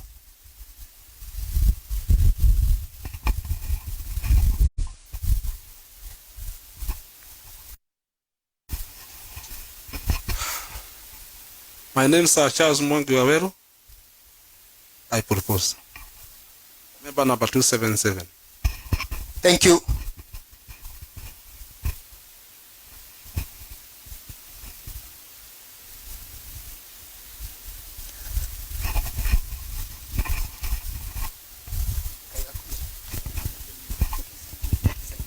Yes, I am Gervasio Gatero, member number 144, Sekoda. Thank you. Gwiciria ni twahuthira ritu within the law na gucokeria chairman kameme gaka. Thank you, members, for proposing and seconding my report. We now discuss the report, and we can start with page 11. That's where my report starts, on page 11. Anything that maybe kuna jambo ambalo pengine ungetaka pengine tuelezee kwa kina on page 11. Kama kuna jambo tunalitokeza kidogo ili tuweze ku-internalize the chairman's report. An issue on page 11. You can go to page 12. For page 12. Page 12. Other non-withdrawable deposits loan to members. Any deliberation on the same. We can proceed. To page 13. We can proceed to page 13. You can raise an issue so that we can discuss it on page 13. I beg to proceed to page 14. Page 14. Under the impact of coronavirus on Saccos, liquidity, and also postponing the annual general delegate meetings. I proceed to page 15. Page 15. any clarification there. I can just give an addition that tulipolipwa milioni 250,000 tunaona kwamba our vehicle costed 2,600,000. Kwa hivyo tuliongezea tu pesa kidogo tukapata gari ya kisasa ambayo inaweza kufanya biashara yetu in terms of marketing, in terms of training, very comfortable and friendly, unlike hiyo ingine ya mbele. Tuka improve kidogo after the insurance company paid us 2,050,000. So we can proceed to page 16, strategic plan, mobile banking upgrade. Oh, kuna pale kona, na our member pale kona.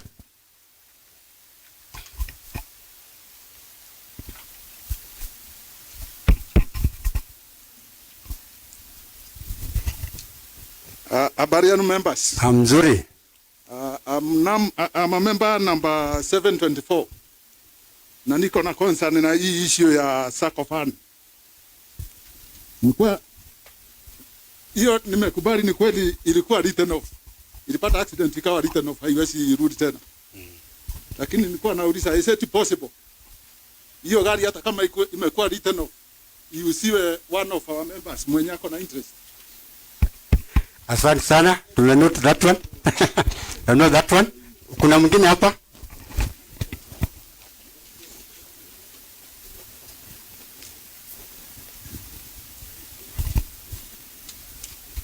Oh, hello. Mzuri. Yes. I'm James Malege Mwaneki, member 173. Wanasham, can you clarify and tell the people we will get the authority to add that 600,000 to the vehicle? Just tell them where you get the permission to get that amount of 600,000 to add for that vehicle. For the Sacco. Thank you.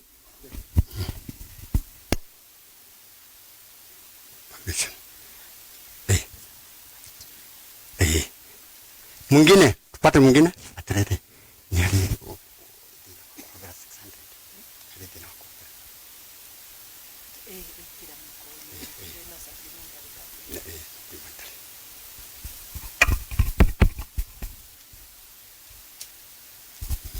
Mwingine.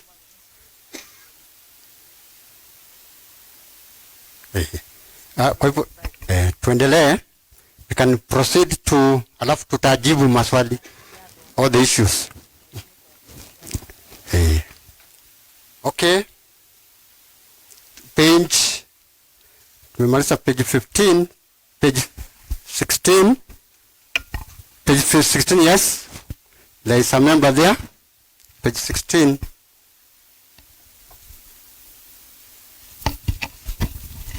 Thank you, Mr. Chairman. Mimi nataka kujua kwamba wakati tulikuwa na mkutano hapa tuliongea juu ya members burial environment fund welfare. Tukasema you are going to review, na vile mimi nimeangalia nimeona ni kama vile tu ilikuwa mbeleni. Have you reviewed or what happened, because this has not been reviewed? Mwingine tupate mwingine tunapoendelea. That was raised under BBF. Will you respond to that one? Page 17. Page 17. Good morning, everyone. Good morning to you. Okay, my name is Charles Mwangi, member 277. Mine is a bit of what we have been consuming here as lunch. I wanted to ask whether it was possible when we come here, we don't get refreshment there. We get a token instead. Thank you.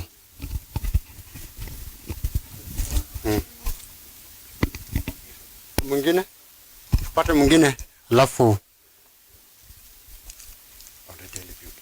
tulidhiria.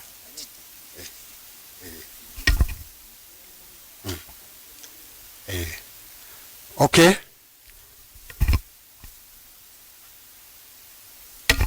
Kwa hivyo tuendelee page 17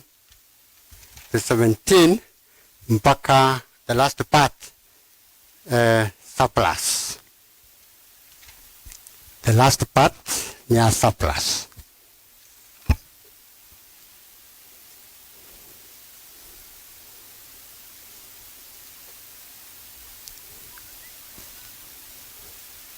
Pale kuna mtu ameinua mkono pale kwa ile hema.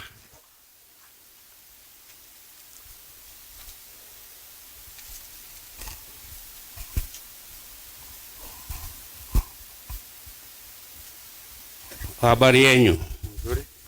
Jina langu ni Michael Mijile, member number 2034. Niko kwa hii members burial benevolent for the welfare. Hawa member wametuacha, kuna member sikuona jina lake, member number 1362 Mire Wajiro Derito aliaga tarehe 9 Disemba.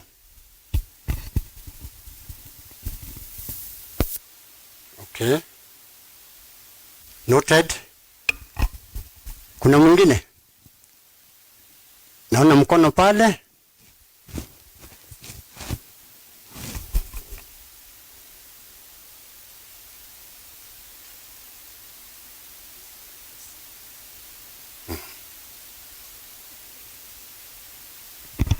Hamjambo members. Hatujambo. Langu ni swali tu, maoni ya kwamba tulielezwa tufuate habari ya health juu ya COVID-19, na nikiangalia vile tumekaa hata hakuna distance hiyo. Bwana Chairman, ungeangalia wakati mwingine.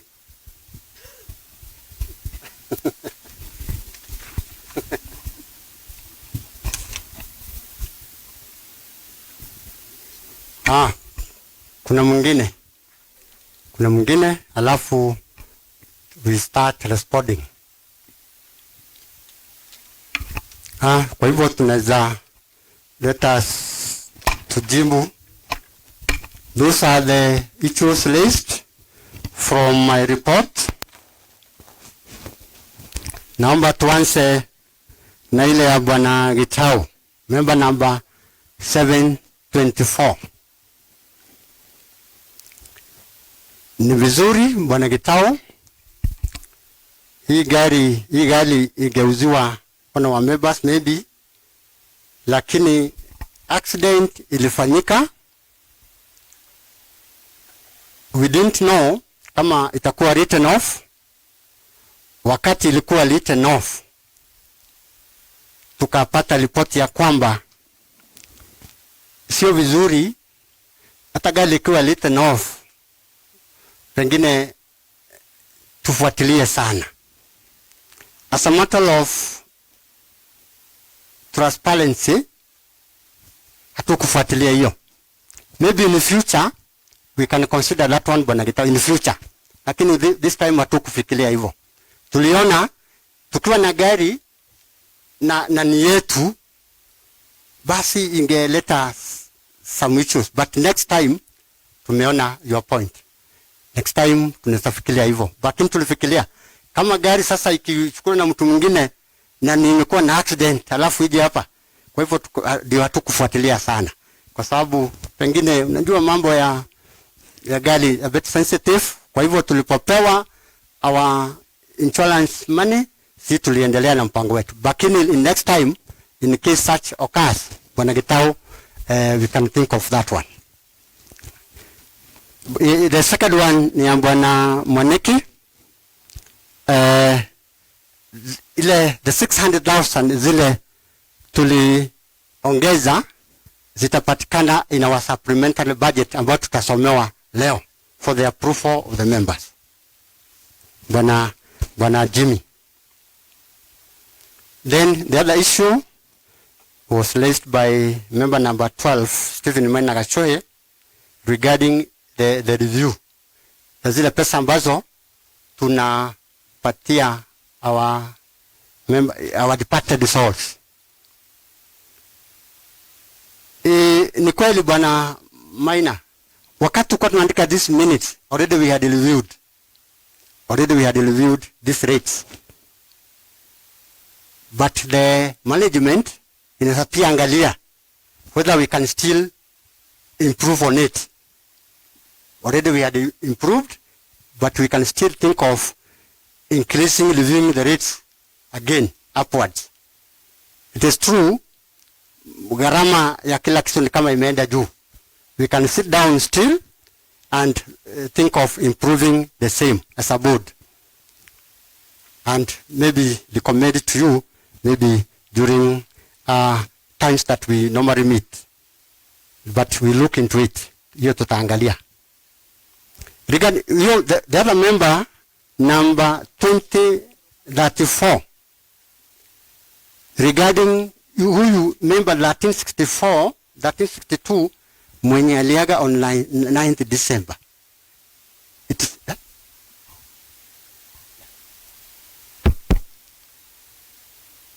I want to get a very clear position from our CEO, kwa sababu we normally say any death ikipatikana, we will report it immediately to our office so that we see where maybe the anomaly can really be. And CEO? Maybe in response to issue ya member 1362, we had a challenge in terms of settlement ya claim ya that particular account, and we are sorry that the name is missing in that list, but mostly the names zenye huwa tuna upload kwa this report ni za those members whom we have already done the claim payment, and unfortunately because of those issues the claim was settled in the year 2021 and not in 2020 when the death was when the death occurred. That is the reason why maybe that name may be missing in the report, but the payment was done in January. Okay. If in that clarification it's okay. Sorry for the delay, but I'm glad that the same has already been paid. Yeah. So we still urge members on this note. At times we really, wakati mwingine tunachukua muda mrefu sana. If we report and present the documents in good time, we promise to speed up in settling the same, so that hata kama member wetu walikuwa na loan, we fund the documents kwa insurance yetu so that the same can be accelerated and addressed accordingly. Okay.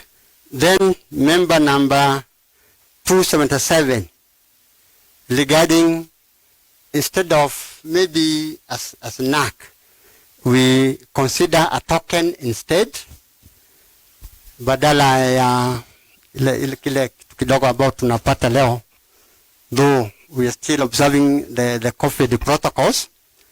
Member 277, we'll think about that one as a board, and maybe we see maybe going forward whether we can really follow that route. It's good when it comes from our members, because we always strive to satisfy our members. Hilo tutaliangalia, and then tuone namna gani. It's a very good issue. The last one ya Bwana Mushiri regarding the social distance. It's a good observation, Bwana Mushiri. Wale ambao pengine walikuja na kukalia kiti pia, si unajua, we also ni vyema kuruka moja, ukalie the other seat. Bwana Mushiri, kanisani tunawacha moja, tunakalia ile nyingine, lakini kwa sababu members wetu tayari wamekaa, Bwana Mushiri, it's well noted. Next time, but we don't pray the pandemic to continue. hataki iendelee, lakini next time we'll be very strict on that. Very strict on that. Ukiingia kwa all our banking halls, kama kuna watu ambao hawajalegeza the protocols, ni sisi. Visit any branch yetu. The protocols are followed to the letter. Thank you for noting that one, Bwana Mushiri. Na tusaidiane sisi sote. You see the pandemic. One good thing ni kwamba, I can report this to the members. Hatujapata casualty direct wa COVID-19. Lakini mimi najua kuna wengine wamepatwa na kupona. We are witnesses of that. Kuna watu wamepatwa na hili janga na kupona. Our members. Hata wengine tunawajua. We thank God dearly. We are saying this one from the bottom of our hearts. Eti ya kwamba with the cross-sectional members wetu, hakuna mmoja ambaye directly tumepoteza kwa sababu ya COVID-19. We really thank God for that. Si ati tunajua kujichunga sana ama kujiangalia sana, lakini Mungu wetu amekuwa mwaminifu sana kwetu. So ni kama tumemalizia surplus.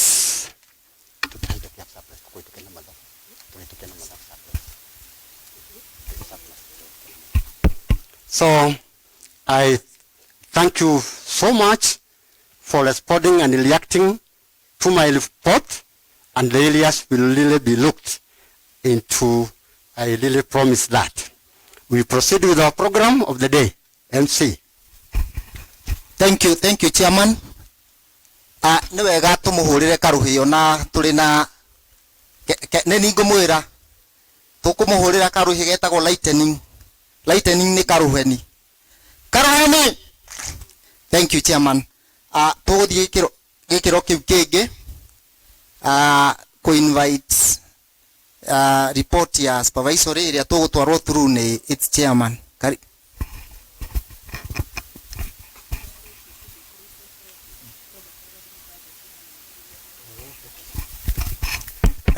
Because of the issue, tunaweza pata nafasi kidogo ya budget presentation kidogo tu, alafu a summary of it so that we adapt the same.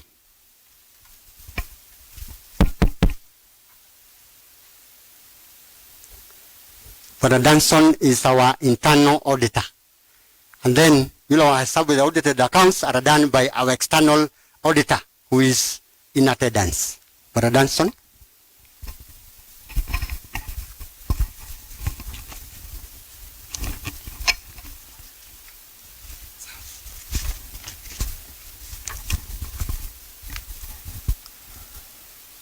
Our members, DCU, I wish to take this opportunity to salute you. Good afternoon. I wish to take this opportunity to present our 2021 proposed budget. As you are notified, we were not able to meet because of the COVID-19, but we were to ratify it during the AGM for the year 2021. I'll take you through in very summary form. The notes are, if you don't have it, it is at the back end of the page that you have, the back end, where it's written Viktas Sacco proposed budget for the year 2021. It is there. The notes are also attached there, and I'll take you within very short time because the notes are well elaborated there. You can refer back. I'll start with the revenue. At interest from loans or total income from loans, which are interest on loans, other loan incomes. We have 35. I'll read for expected 2021 or expected 2020, then what we achieved in year 2020 as at September, then the budget for the 2021. Total incomes, we expected to have 35,091,748. The actuals for September 2020 was 32,708,131. The budget for 2021 was, we budgeted 60,078,537. We go to expenses, administrative expenses. We have total administrative expenses 2,783,064. That is expected for September 2020. The actual for September 2020 was 2,565,803. The budget for 2021, 5,916,010 shillings and 72 cents. We go to operating expenses. We go to total operating expenses. We expected to spend 4,038,675,000 as at September 2020. We had spent 3,470,444 as at September 2020. The budget for the year 2021, 6,290,600. We go to governance expenses.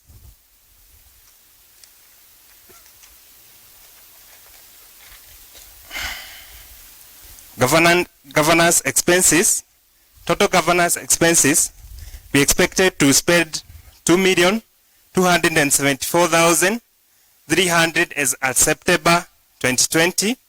As at September 2020, we had the actuals 1,399,310. The budget for the year 2021, 3,982,200. We go to personnel expenses. Total personnel expenses as at September 2020, we had expected to spend 6,183,632. As at September 2020, we had spent 4,526,672. The budget for the year 2021, we expect to spend 9,026,874. We go to financial expenses. Total financial expenses, we had expected to spend 1,492,575 as at September 2020. We had spent 1,347,396. That was the actual for September 2020. The budget for 2021, we expect to spend 2,145,100. Then we have total financial expense, that one I've read. Then the total expenditure, we expected to spend 16,772,246 as at September 2020. We had spent 13,309,625. That was the actual for September 2020. We expect to spend 27,360,804. Then the total income, we had expected to raise 35,091,748. Then we had raised 32,708,131. Total income for the year 2021, we expect to raise 60,078,539. Then the surplus, we had expected to raise 18,319,502 as at September 2020.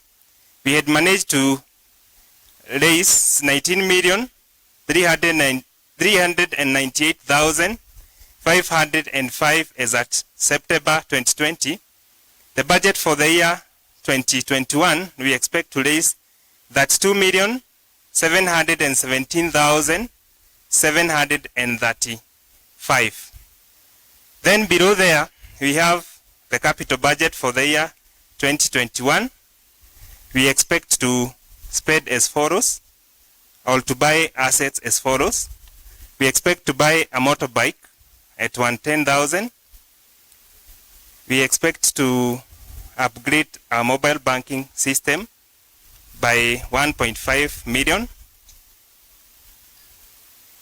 No, that is the actuals for also 2020, what we have spent as capital budget.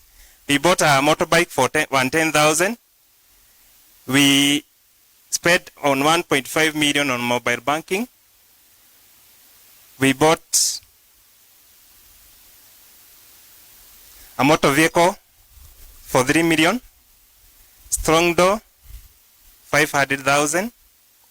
CCTV stroke alarm system, 500,000. We expect to spend 5,610,000. That is the budget for the year 2021. Thank you. Thank you, Bwana Danson, for taking us through the summary of the budget, the current budget here 2021, na what we spent 2020. So we want to get your consent kwa ile budget ambayo tunaendelea now. We could not hold SDM because of the COVID. Kwa hivyo sasa tunaweza pitisha budget ile ambayo inafanya kazi mwaka huu wa 2021. Alafu we have the capital budget ile ambayo tuna vitu vingine ambavyo already we bought as the year ended. So naomba tupewe proposal wa the current budget ile ambayo tayari inafanya kazi. Kwa sababu tunajua biashara yetu haingesimama. We now want approval of the budget. Tupate proposal moja and a second.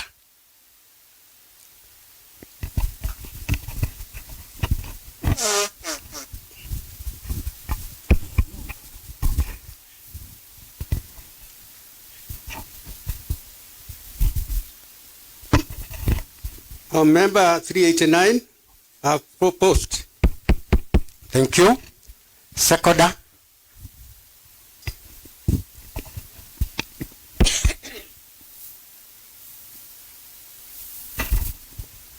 Member number 1778, seconded.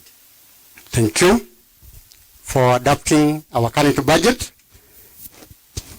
We have the capital budget expenditure. Tuna ile ya motorbike 110, we have a new motorbike ile ambayo inafanya kazi. Ile ambayo ilikuwa ya kitambo tukaipeleka Nyahururu. It's also doing business mpaka ukule karibu university kule juu inapanda zile milima. And ile ilikuwa ya hapa sasa, we bought another one kwa the officer who is doing the daily collection hapa kwetu Wakongo, Dogino na huko chini.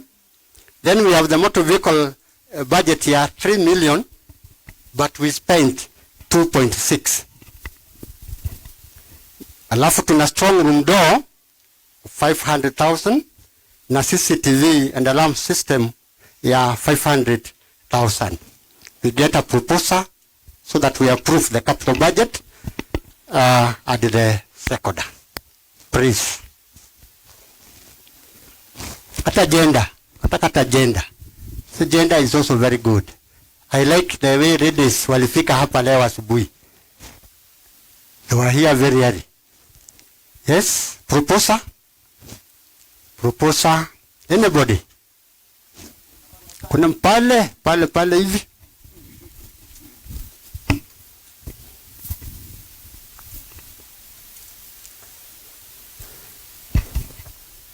Member number 2034, Michael Mijire, I propose. Thank you. Thank you. Second. Second pale.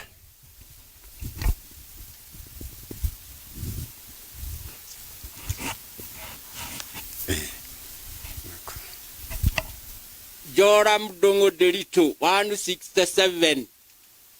Thank you, Bwana Joram. May I take this opportunity to thank you greatly. Nawashukuru sana kwa sababu ya kupitia the current budget and also our capital budget to enhance our business. We want really to grow this business until we reap the dividends and interests that we are really going for. Thank you very much. Let us proceed with our program of the day. Thank you for that. Now it's the time for the supervisory committee to present their report. Welcome, Chairman. Okay, members, good morning. May I read as I see it? For the changes, we accept the change, or the change will change us. For us, let us accept the change. May I read the supervisory report? The guest of honor, Madam DCO. The guest of honor, Madam DCO, Madam Wachira, distinguished guests, ladies and gentlemen, it is my pleasure to introduce to you the supervisory committee members. I am Gerard Karuthi Kariuki, the chairperson. To my left, when we are introduced, Madam Grace Waidima, the secretary. To my right was Gerard Maina, the member. In the year 2020, we have been committed to ensure that our members get the best despite the pandemic that befell our country and the whole world. Our main area of focus has been 1. Membership. By 31st December 2019, the Sacco membership had grown up to 4,680, and by 31st December 2020, membership had grown up to 5,245. This translated to a percentage increase of 12%. We encourage our present members to join hands in recruiting more members, since it is in number that we grow. Share capital. It is good to appreciate that our share capital recorded a growth of Kenya shillings 4,11,662, crossing the figure with Kenya shillings 35,996,598, up from that 1,984,936 in the year 2020. Yes, 2019. And the 13% growth was attributed to the commitment and the loyalty we have witnessed with our members over the years. We urge those who are partially paid to take advantage of the opportunities such as dividend payment, monthly contributions, or upfront deductions at the point of borrowing in order to update their contributions to the required amount. Members' deposit.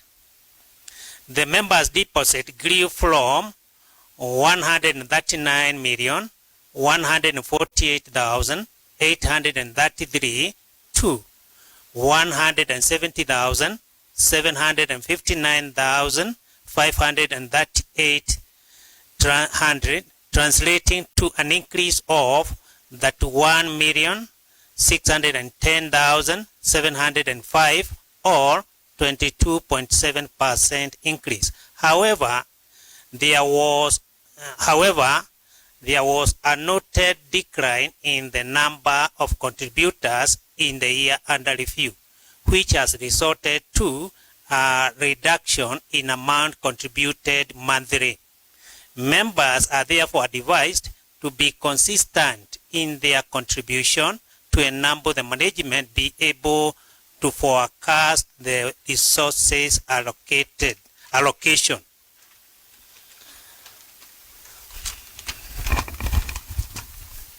Loan to members. Loan to members is our core business. It is good to note that the Sacco has continuously prioritized loan business despite the hard economic times that the Sacco has been facing for the last financial year. The Sacco has managed to meet all the loans demands, and hence there has not been any loan backlog. We urge members to continue enjoying our timely services, and upon upgrading the mobile banking platforms, the Sacco members are assured of even more advanced loan on the mobile applications such as emergency loans. However, members should understand that loan default is one of the major credit risks that any financial institution offering credit facilities face. It is therefore the responsibility of the loanees and the guarantors to ensure that any Sacco loan borrowed is paid back on time and in full. Let us all desist from being the victims of the Swahili proverb, kukoba arusi, kulipa matanga. Barrio Benevolent Fund. The Sacco has continuously supported our members during the hour of need. In the year 2020, it is unfortunate that we lost 4 members, 8 spouses, and 2 children. May God rest their soul in peace. In this connection, we urge members to update their next of kin records and continue paying the Kenya shilling 600 per year as expected. SASLA compliance.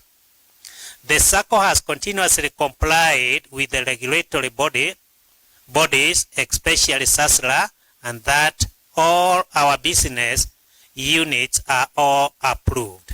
However, there has been few regulatory concern that our members should understand and support the management in achieving. 1.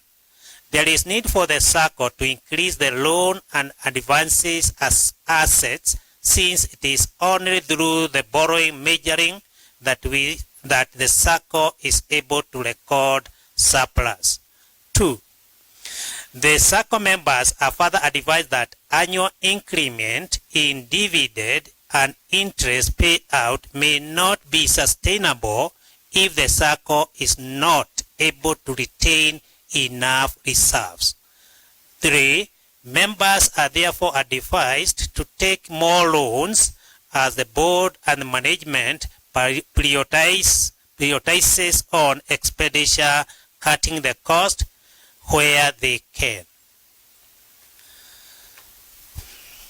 A strategic plan. The management has adhered to the strategic plan, which is expected to lapse in the year 2021. We are hoping that management is prepared to come up with another one roadmap to give the Sacco business direction for the next 5 years. Bylaw. The Sacco has been able to abide by the bylaws, which has guided the board to ensure fairness and equity to all members in service delivery. The bylaw allows members to assess a copy of the same in order to understand the laws governing their Sacco, since the supreme authority of the Sacco is the member. Surplus 2020. Despite the pandemic and the world economic depression, we thank God that we have a surplus to share. It is good to note that the Sacco was able to survive during the pandemic and in addition has recorded a surplus. Let's uphold loyalty to Viktas Sacco. Appreciation. We hereby appreciate all those who have supported us in the year under review. We also appreciate members for the support and dedication during the difficult time. May God bless cooperative movement. May God bless Viktas family. Thank you all. Asanteni. Thank you, Chair. Tutikimahurira karoheni uri karoheni. Tukwenda onayo report iyo nigetha ikorwo ni itu proposal ne second na ihenya tutana korerwo ni mathaa ma covid.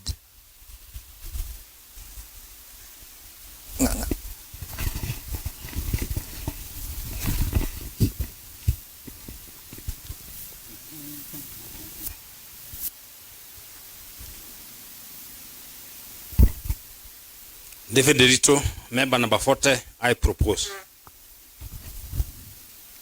Someone else? Atumia?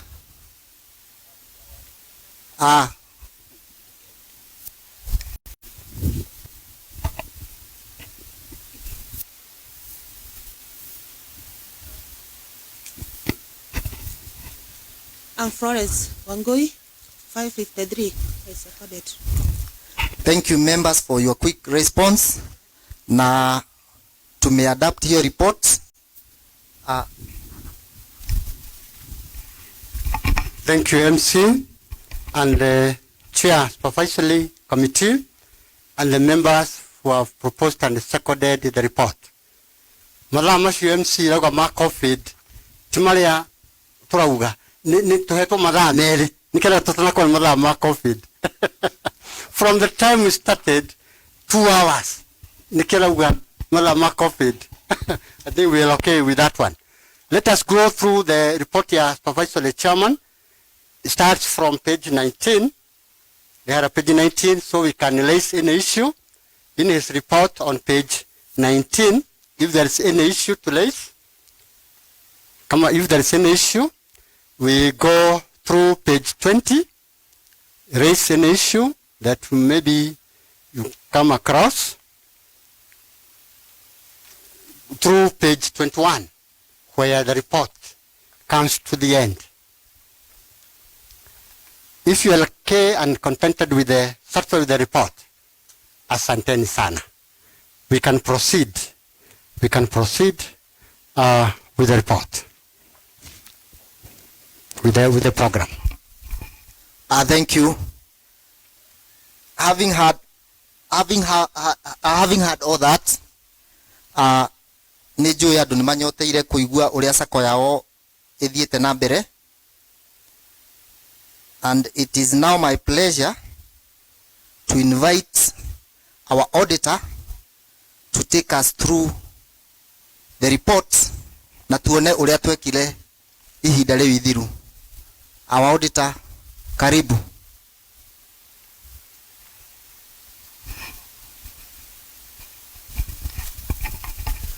Thank you, MC. Bwana Chairman na Board of Directors, staff na CEO wa Sacco ya Dhabiti, officers from the ministry, na wanachama wote wa Viktas, hamjabuni. Mimi mwenye simama hapa mbele yenu naitwa CPA Mureithi King'ori, na mimi ni mhasibu. Kazi yetu ni kufanya kazi ya audit, na kampuni yetu inaitwa Mureithi King'ori and Associates, na ofisi zetu ziko pande ya Nanyuki, hii kaunti jirani ya Laikipia.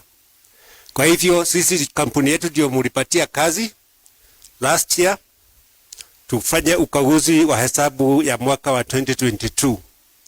Jukumu hilo tulifanya na ndio tumewaandalia hii report. Na kabla sijawasomea niliwaeleza ya kwamba tulipata ushirikiano kutoka kwa Board of Directors na management na staff, na walitupatia records zote zile tulikuwa tunahitaji na ile maelezo mengine yote tungehitaji kwa hii kazi yetu. Kwa hivyo sasa nitawasomea report, na kwa vile kama vile chairman amesema mkutano haturuhusiwi kuzidisha masaa ngapi? 2. Kwa hivyo kwa leo tutasoma page 2 tu ya hiyo report, na wale wako naye iko on page 29. Page 29 inaitwa Statement of Financial Position, ama ukitaka balance sheet. Hii ndio inatuonyesha zile mali za society na ile labda madeni kidogo kidogo inaweza kuwa. Na ile report niko naye hapa mbele yangu iko na column 4. Column ya kwanza ni particulars. Kolamu ya pili ni notes. Kolamu ya tatu ni the year 2020 and kolamu ya mwisho the year 2019. Labda kile ningetaka kufafanua ni kwamba hii ni summary report. Mahali naona notes ni kusema ukienda kwa note utapata details za hiyo item. Kwa hivyo tukisema ni cash and cash equivalents, unatakiwa kuenda kwa note 16 na utaona hiyo cash ilikuwa wapi. Ilikuwa kwa bank ama ilikuwa kwa cashier ama ni nani alikuwa na hiyo pesa. Kwa hivyo wacha tusome. Hii ni statement of financial position as at 31st December 2020. Assets za society zilikuwa kama ifuatavyo.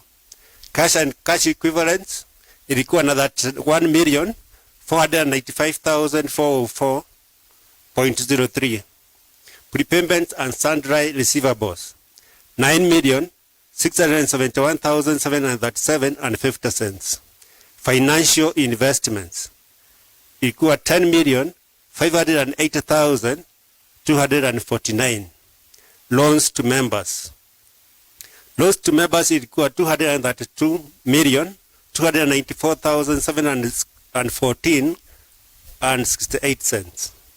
Property, plant and equipment, these stood at 10,887,952 and 50 cents. Intangible assets ni computer software yenye inatumika na society, ilikuwa na value ya 4,783,235,000.88. Other assets zilikuwa 283,308. Kwa hivyo in total rasilimali ya all the assets of the society they stood at 299,986,601.59 ukilinganisha na 252,884,527.96 yenye ilikuwa ya mwaka wa 2019. Tuangalie liabilities. Member deposits zilikuwa 170,759,538.57. Member savings ilikuwa 42,490,600.72. Current income tax payable ni 368,486.03. Dividends and interest payable 15,546,767.82. Trade payables and accrued expenses, this was 2,441,055 shillings and 29 cents. External borrowings, it was 7,752,577. Kwa hivyo in totals liabilities of society were 239,359,035 shillings and 42 cents. Ukilinganisha na 202,710,039 shillings and 66 cents. Tuangalie share capital na reserves. The share capital ya society ilipanda ikafika 35,996,598.31. Total reserves zilipanda zikafika 24,640,967.86. Kwa hivyo total equity ilikuwa 60,637,566.17. Kwa hivyo ukiunganisha liabilities na total equity inakuja 299,996,601.58. Na hizi accounts zilikuwa approved by the board on 17th of February na sasira waka approve on 19th of February. Tuende page 30. Tuone mapato na matumizi ya pesa kwa hiyo mwaka. Pesa ile ilipatikana ilikuwa kama ifuatavyo. interest on loans and advances ilileta 30,129,800.27. Other interest income ilikuwa 2,947,968.21. Kwa ujumla interest ilileta 33,077,768.42 ukilinganisha na ile mwaka ingine ilikuwa imeleta 23,627,374.52. Kwa hivyo kulikuwa na increment ya 10 million. Interest expense was 1,556.78. Na interest on member deposits itakuwa 11,953,167.70 ukilinganisha na 8,349,044 shillings.01. Kwa hivyo ukitoa interest ile society imelays na ile itatumia kuwalipa members na kulipa wale wengine, ile inabaki ni 20,119,044 shillings. Matumizi mengine. Other operating income. Fees and commissions on loan portfolio 8,042,269.79. Investment income 34,654. Na other incomes 3,994,041 shillings.07. Kwa hivyo total operating income ya hiyo mwaka ikakuwa 32,190,008 shillings.86. Other gains and losses. Kulikuwa na profit on disposal of asset. Kama vile mliambiwa gari ile ilikuwa bereni, ilikuwa na accident tukakuwa write off. Lakini katika hiyo biashara yote ilipata gain of 550,418.58. Provision for bad and doubtful debts, that is 2 million. So total other gains and loss is 1,449,581.50. Matumizi mengine, other administrative expense. Kuna personnel expense, hii ni ya kulipa wafanyikazi wa society, ni 6,650,515. Governance expense 2,467,460. Marketing expense 780,471. Administration and statutory expenses 8,319,094 shillings. Financial cost 869,894. Kwa hivyo total administration expenses inakuja 19,097,434. Depreciation and amortization 1,613,574.48. So the net operating surplus before tax was 10,029,418.88. Income tax expense ni 368,496.03. Kwa hivyo the total comprehensive income for the period is 9,600,922.86. Asanteni kwa kunisikiza na asanteni kwa kutupatia wakati huu tuwafanyie kazi kwa hiyo mwaka imepita. Asanteni. Asanti sana mhasibu wetu kwa kutupeleka haraka haraka mbio mbio, na tungependa hiyo ripoti kama kawaida. Najua wengi wana queue, ni chairman atasema ni kiwango gani kitalipwa, tupitishe tuanze ile njia ya kupitisha hiyo ripoti.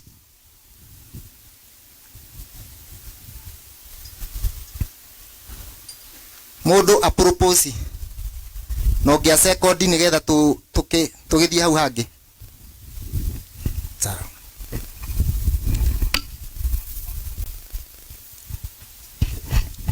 Joel kama Mwangi eko propose ati ne kwagiriire uguo.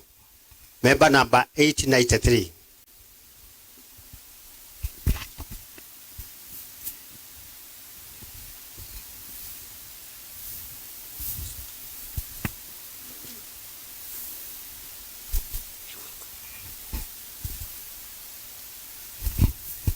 Member 570 Mairo-Inya Moikia. That support. Asante sana. Chairman. Tumeadopt.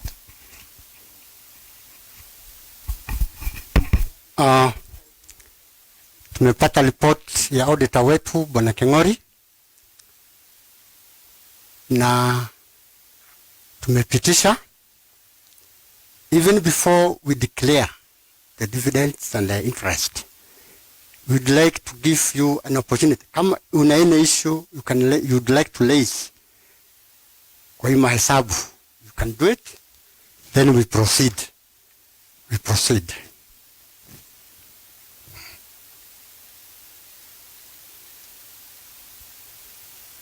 Kama hakuna, yeah. Yes, kuna moja pale.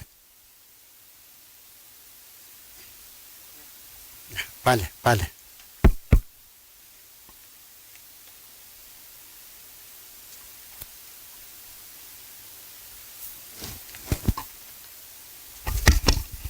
Mr. Chairman, asante sana kwa ripoti hii mzuri.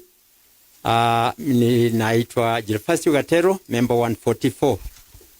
Na kwa ripoti yote Mr. Chairman, tukikuja hata kwa hesabu, kwanza tunataka kushukuru sana we na bodi yako na staff kwa vile mmetuendesha kwa mpaka wakati huu. Tunakumbuka Mr. Chairman mahali tulitoka na tunaona mahali tunaelekea. Tulitoka mari kidogo shauri kwa shule, tukakuja Mairo-Inya, kwa Kungu tumeenda, Nyahururu, Kasuku, na sasa tunaona tunaelekea Olkalao na tutaenda hata Lomuruti. Kwa hivyo tunashukuru sana kwa kazi yenu mzuri. Tukiangalia kwa dividend ile tunaenda utatuambia, lakini tunafurahi sana kuona kuna wakati tulipata 4% interest na sasa tunaenda kupata 9 hata 12%. Kwa hivyo watu wanakubali na tunaona vile tunakuwa na tunaendelea. Kwa hivyo Mr. Chairman, hata kwa forza chairs tunaona kuna increment kubwa sana kwa percentage. Kwa hivyo hapo tunashukuru sana. Kwa hii gari letu ilipopata ajali, hiyo tunasema ni accident na inakuja tunasema ni emergency. So what you did, making a decision to kununua ingine kwa haraka, tunaona ni njia mzuri kwa sababu tunawapatia nyinyi hata authority na ruhusa sisi kwa kufanya yale mgeona ni mazuri hata kwetu, because you are also part of us. So you would not like us to lose at any one time kusema ati hatukwenda Nyahururu, hatukwenda kwa Kungu kwa sababu gari letu liliharibika. So we commend you for making a decision. Lakini bana chairman, kuna mahali watu wanauliza swali na ni mzuri swali ikiulizwa ni mzuri hata nyinyi mjue hapo. Hesabu zile tumesomewa, mkiangalia hii karatasi upande wa nyuma kabisa, yeah, the last part of it Mr. Chairman, tuna ile capital budget ya year 2020-2022 pale mmetosomea mambo ya motorbike, mobile banking na motor vehicle. Hapo mmetuambia ni 2.6. Swali lile inakuja bwana chairman, ni ati insurance ililipa 2 million and something 50,000. Sasa na hapa mmetuambia ni 2.6 million. Sasa swali ni hilo gari ama ni gari ingine tunanunua, ama tukiapprove hapa this 2.6 itatoka kwetu na ile tumepewa na insurance imesimama wapi? Hilo ndilo swali, lakini kazi yenu ni nzuri. Thank you very much Mr. Chairman. Hata tumpigieni makofi. Thank you. Thank you Bwana Gervasio for your comments. tunashukuru sana. Una maono, tunaenda mbali. Mungu akiwa mbele, bila shaka tutafika mahali ambapo hata nyoyo zetu na fikra zetu tunataka kufika. I would like CEO to clarify on the same, kwa sababu hii hesabu inapitishwa pamoja na ile sasa tulipewa. Siligia kwetu. When we get the 2 million, si yetu sasa. So when we come to spending now, we also need approval. CEO, a clarification. Asante Chairman. I think Mr. Gatero has really noted a few things, but I'll take you to the Chairman's report. Chairman's report ilisema gari, when the vehicle was written off, the insurance company ilitulipa 2,050,000, correct? Then the same report ikasema tulinunua gari 2,600,000. I think we are clear up to that point. Tukienda kwa capital budget, the chairman report ilisema kwamba we were not able to hold the special general meeting as is the norm. Na it is in the SGM that we approve budgets. Wakati tuliona ya kwamba kuna operations zingesimama until we held an AGM, we had invited the cooperative officer and we presented the budget yenye imesomwa. So kwa budget, before we bought the vehicle, we had projected tungetumia 3 million. That is why in the capital budget there is an amount of 3 million. That was unexpected expenditure. But in real sense, we did not spend 3 million, we spent 2.6. Tumepata mpaka hapo. Tukienda kwa hizi hesabu ambazo zimesomwa na external auditor kwa income and expenditure statement, pale chini ukiona mahali pako na note imesoma note 7B. Ukienda kwa note 7B, the way we interpret that note in connection to what I was saying, inasema tulinunua gari, there were some other extra costs, but tukapata a capital gain of 500,000. Tumeona hapo? Ni kumaanisha gari tulipolipwa na insurance, pesa zikiingia kwa Sacco zinaingia kama income, si ndio? Lakini tukatumia 2.6 to buy another vehicle. So tukapata a capital gain ya 550,000, but ikienda upande wa expenditure zenye tulitumia nao for 2021, tutasoma tulinunua gari ya 2.6. So in the real sense, we spent 2.6, although we had budgeted 3 million. I hope now I'm clear. Thank you. Thank you. The budget was 3 million because we didn't know. Hatukujua hata gari itatoka pesa ngapi. So we had budget for 3 million, lakini finally we spent 2.6. Thank you. Thank you. Sasa ni kupitisha the surplus. We approve the surplus. And I'd also note, I'd like you to note, our total assets are at 299 million. Wakati tulikuwa kwa county kule, the director, tuliulizwa how many Saccos happen in Nyandarua County. They have a total asset of over 100 million. Ilipatikana tu ni bili tu in this county, and Viktas is there. Tuko hapo. Sasa, if you deduct, tunalekea half a billion.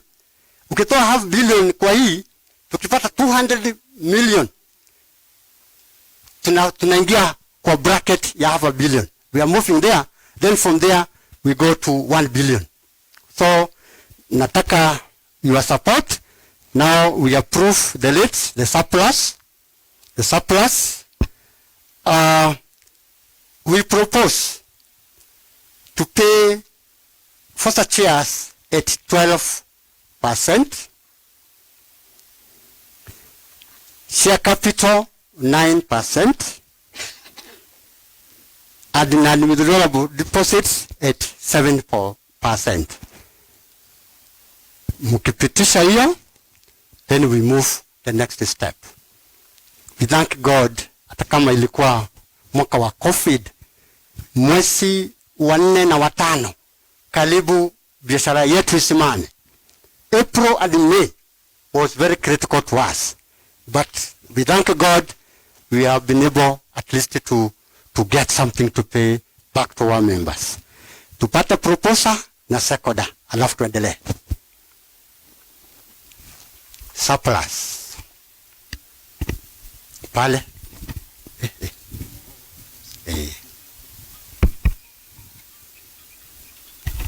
Thank you Mr. Chairman. Kitu ya kwanza ni kurudisha shukran, maana wakati huu ulikuwa wakati mzito. Hii pandemic imefanya hata biashara mingi ikaanguka. Mmefikiria, kuna wakati tulipata kama Bwana Jerefasi alisema 4%, and we really appreciate the 12%, 9% and the 7%. Maana ukiunganisha hiyo ukiwa nazo zote, Bwana Chairman, utaondoka na kitu ya muhimu. Asante. Propose. Thank you. Sekoda.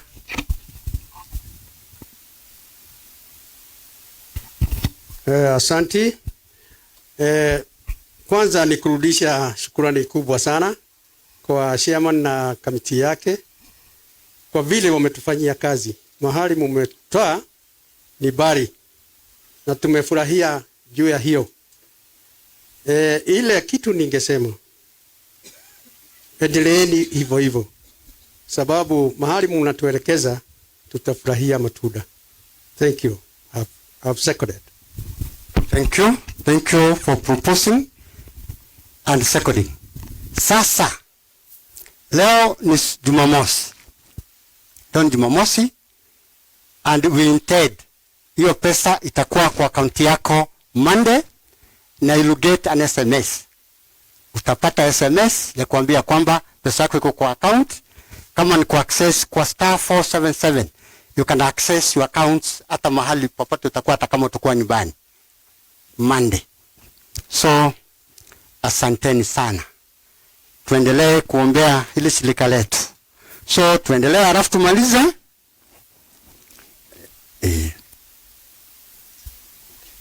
The next step ile ambayo imebaki is appointment of auditors. Tumekuwa na mwenye mmetufanyia na we still do it kila mwaka. Wale ambao wametuma quotation, tuna kwanza naitwa Davela LLP. He has quoted at 60,000, 60,000. Alafu wa pili ni Kogoro and Associates, quote at 80,000. Alafu wa tatu ni Murithi King'ori, naye quote at 40,000. Wa kwanza yule ambaye tunaita Davela LLP, wakati tulifuatilia na kuchunguza tukapata he is not authorized. He's not licensed by SASLA to audit deposit taking circles. Tulipopata he's not licensed, huyo tukamuondoa, although he had quoted. Wa pili sasa tuna Kogoro and Associates, na tuna huyu ambaye ametufanyia. Nataka kuomba members wetu jambo moja tu.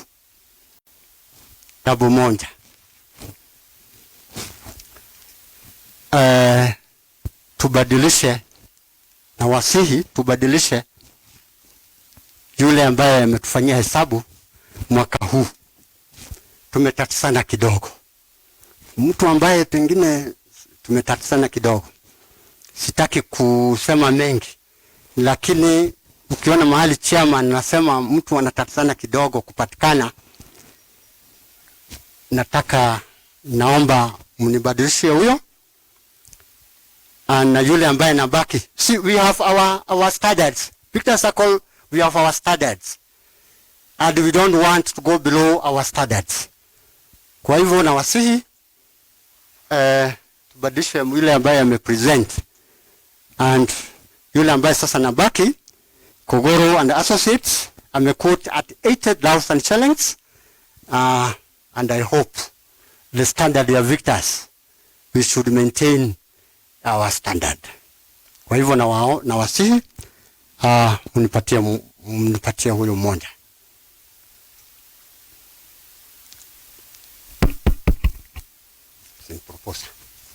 Tupate proposal wa auditor mwenye ata audit our current year, that's 2021. Hello, once again, I'm here, James Manege Moneki.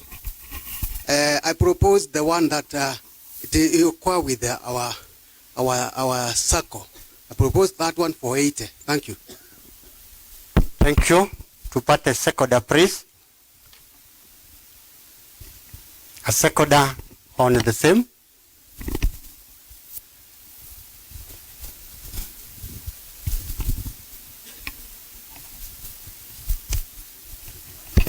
Asante sana chairman, kwa vile wewe umeangalia hawa watu na mahali unasema unalia, ni lazima tukuangalie.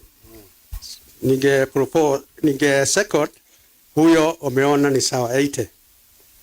Thank you. So Viktas, tumeset our standards. Asanteni sana, because we want to go up and up. Thank you for that.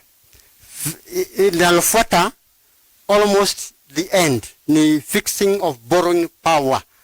In my report, mliona ya kwamba last year we requested you to give us a borrowing power ya 20 million. Because this one is a requirement. Lakini mnaona ya kwamba throughout the year hakuna mahali tulikopa. Ni figure tu, hakuna mahali tulikopa. Because kwa hivyo naomba tu the same amount. Atagawa tu kuomba, just in case of any eventuality. We retain the same ile tulipitisha last year ya 20 million for this current year, please.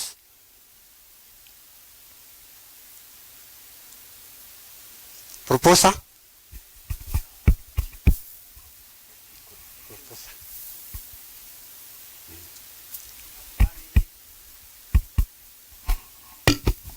Bwana mwenyekiti na kamiti yako, na tena ile ya what do you call it? Tunawakubali kama watu wanaangalia mali yetu.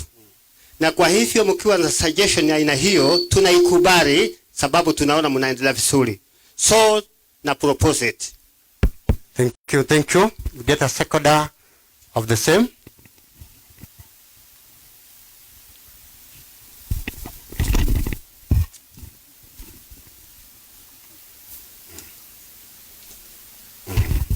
Robert Kariuki Kamau, member number 1892, seconded. Thank you. Tunakaribia kumalizia sasa. I want to invite in a very special way our chief guest today.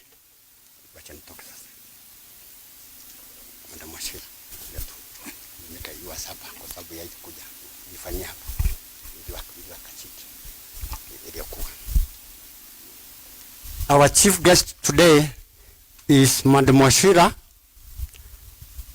Because of the COVID guidelines, Madam Washira, apart from being our DCO Nyadora North, anajua huyu mtoto mahali ametoka Shauri. Vile amekuwa, and the way Viktas has undergone several metamorphoses mpaka kiwango cha Viktas Sacco. Tunamuenzi sana. Apart from being a DCO, ametusupport sana in this great movement. Mahali tumefika ametusaidia sana. Kwa hivyo wakati tuliambiwa tuna wageni wengine, we decided that Madam DCO will be our chief guest. Na I want to introduce her to you. Tunamjua sana, isipokuwa tu leo amekuwa mgeni wa heshima. Tusimame alafu tumkaribishe. Tumkaribishe. Kofi moja ya Madam DCO. Thank you, Madam DCO. Aseme machache. Thank you, Chairman. God is good and all the time. Happy New Year. Good afternoon. Kama vile Chairman amesema, I'm Margaret Washira and I'm the Sub-County Cooperative Officer Nyandarua North Sub-County. And I'm very grateful to be with you this afternoon. Ndona haria mumete na haria mukinyete. I wish to support you I wish to thank you members in a big way, because for Viktas Sacco to reach the heights it has reached this time is through your support. Kwa sababu tunasema the general membership is the supreme authority. You can have a very good management, but without your support we can't go far. Simujipigie makofi ya kwanza. Thank you so much, members, because as I was trying to go through the deposits, nimeona imeenda juu, share capital imeenda juu, membership imeenda juu, even the assets. I'm very proud to be associated with Viktas Sacco. On the board of management, I also wish to thank you in a big way. Tunasema the board of management is the governing authority, and they are the ones who give that direction the Sacco is supposed to follow. For Viktas Sacco, I appreciate the service they give to the members. They are very focused. They are visionary. I'm very pleased because as the chairman was going through his report and even the supervisory committee, they said that they have the next strategic plan for 5 years. And the strategic plan ni kitu muhimu sana. Tunaita roadmap of the management tool. Kwa sababu kama watu hawajui mahali wanaenda, njia yote inaweza wapeleka huko. And without a roadmap, and with the scarcity of resources, there will be a lot of wastage. And for Viktas Sacco, at least wako na huo mwelekeo. So I'm very grateful, Chairman, with your board, because you know where you are going. You have roadmap, you have management tool. So with the scarcity of resources, you direct them accordingly. On the supervisory committee, I've interacted with them, I've attended the joint meeting, and they are also focused, because apart from pointing where there is a weakness, they also give their recommendations, because members of the supervisory, they are supposed to make the management learn the organization in a better manner. Thank you, Chairman Supervisory, together with your management, with your other members, because of the good job you are doing for Viktas Sacco. So together we can, for the management, for the members, do what you are supposed to do. Kama ni savings, save regularly. And as I was interacting with Anne, ameniambia the minimum deposit contribution is 500 per month. There is also the element of the share contribution, both on FOSA and also BOSA. BOSA ni ile back office, na FOSA ni ile front office services activity. Members try and patronize the products and services that are being offered by Viktas Sacco. Kwa sababu ili Viktas Sacco ikue, you have to patronize those products and services, because as the auditor was going through the report, the greatest source of income for Viktas Sacco is the interest the Sacco gets from the loans it gives to its members. So patronize, kama umesave, try and take the loans so that Viktas Sacco will grow. And again, I'm also very grateful because for you members, you've been doing what is required of you. Vile ningewauliza is to save regularly. Kama ni loan, unachukua loan and you borrow wisely. You take a loan for the intended purpose. Kwa sababu ukichukua loan na uitumie kwa njia ambayo haifai, you'll have to regret at the end of it all, because the management and even none in her office will call upon you to at least pay that loan. Kama ni loan umeshukua, repay promptly. Hakuna haja ya kusubua management wakitafuta debt collector, kwa sababu hiyo loan yenye ulishukua na ukafanya mambo yako na hiyo loan. Kwa hivyo kama umeshukua loan, try and repay promptly. On the part of the staff headed by CEO Madam Ann, I wish to thank her in a big way. You are doing a good job for Viktas Sacco, because once the management defies the policies, is the responsibility of the staff to see to it that the policies that have been formulated by the board are implemented, and the staff are the window through which Viktas Sacco is viewed. Your staff, headed by you, you are doing a good job, and I really wish to thank you. Siwapigiwe makofi. Na pia tupigie board makofi, tupigie supervisory. So mine is to wish you a blessed year.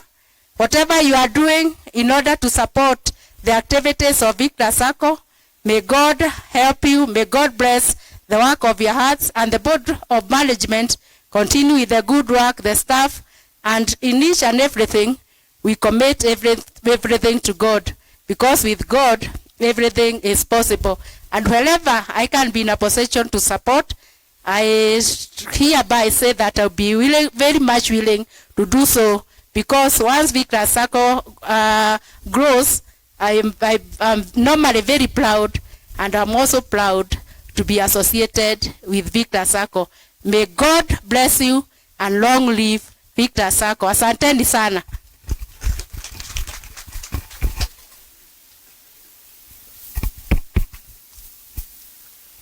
Tuongezee our chief guest makofi kidogo. Thank you for also feeling yourself. Tunamalizia sasa. Watu ambao wanatufuatilia kule nje wanapiga simu, wanasema hata sisi tungewaambia pia wa propose na wa second. Maybe next time tutaona how to go about it. They are really following our business of the day. The other thing, kwa sababu na tunangojea Amerika aje hapa aongee machache sana alafu tumalizie. I would like to tell you, sisi tumeenda bali Nairobi, tumeanza kupata vikundi in Nairobi mpaka tumewatembelea several vikundi, tumepenya mpaka Kitengera huko, vikundi wanajiunga, and we are really supporting them. Kwa hivyo we are spreading our wings. Tunataka to support. We support and play for Viktas Sacco. With players, God can really take us very far, very far. Mwisho, alafu nipatie Milka. Huu mwaka umekuwa na shida nyingi. Janga hili lilitusukuma almost all of us. Pengine kama chairman, kama pengine ulisukumwa sana, biashara zilisabaratika ghafla binivu, hata hakuna mwenye alitarajia. Then following each other, kama pengine in the course of our business, pengine tulikufinya sana, pengine tulikusukuma sana. It is not our wish. Viktas atupendi hivyo, but lakini tulikusukuma. Hiyo tunasema nyinyi mtuangalie. Kama tulikusukuma, hiyo ni biashara. We are looking forward. Biashara yetu sasa imeanza coming back, and we really value members. Ukiwa na jambo tu uone hapa, nataka chairman, I'm always available. Kila mwezi niko na siku yangu kwa ofisi. You can come. Ukiwa na issue, we talk na tumalizie. Otherwise, may God bless you so much. Mwaka mpya wenye baraka zake Mwenyezi Mungu, atunyunyuzie baraka zake ili biashara yetu ya Viktas izidi kunawiri. Mungu awabariki sana. Milka. Our chief guest, Madam DCO, our chairman, members of the board, the supervisory committee, my colleagues there, and ladies and gentlemen, good afternoon. I am Milka Wanjiru Mutero. Nimesimama kuongea on 2-3 issues. I had a department called marketing, that is sales and marketing. I am the marketing officer, and my feeling was that I needed to speak something to you because it is very important. And I always tell my CEO that my mother tongue sings better. So I feel that I need to speak in the language I'm very much comfortable with, and I believe you will understand. I believe more than 3/4 are Kikuyus, and I know that the message will sink into your heart. Neganete muno as the marketing officer, nitondo hederia twaheo wira wa training, wira wa kwandi ku make sure ati ni mwakinyiro ne information ihinda riria riagireire, ni muronire message uria kwagireire, gacoka ga make sure ati undu uria twa promise ni twa deliver, helped by our CEO. Na nikyo nigenete muno umuthi gwenda kuga horo wa maundu matatu, na ndenda kwihoka ni tukunyitana njira ya uhuthu. Undu wa mbere ni ati ni twaikarire thi ta the management na tukiona ni wega muno makiria kurora our members, kumurorera welfare, na tugikama up na product itago ya custodial services. Product ya custodial services eidaga mundu wothe gukorwo ugiparticipate in this way.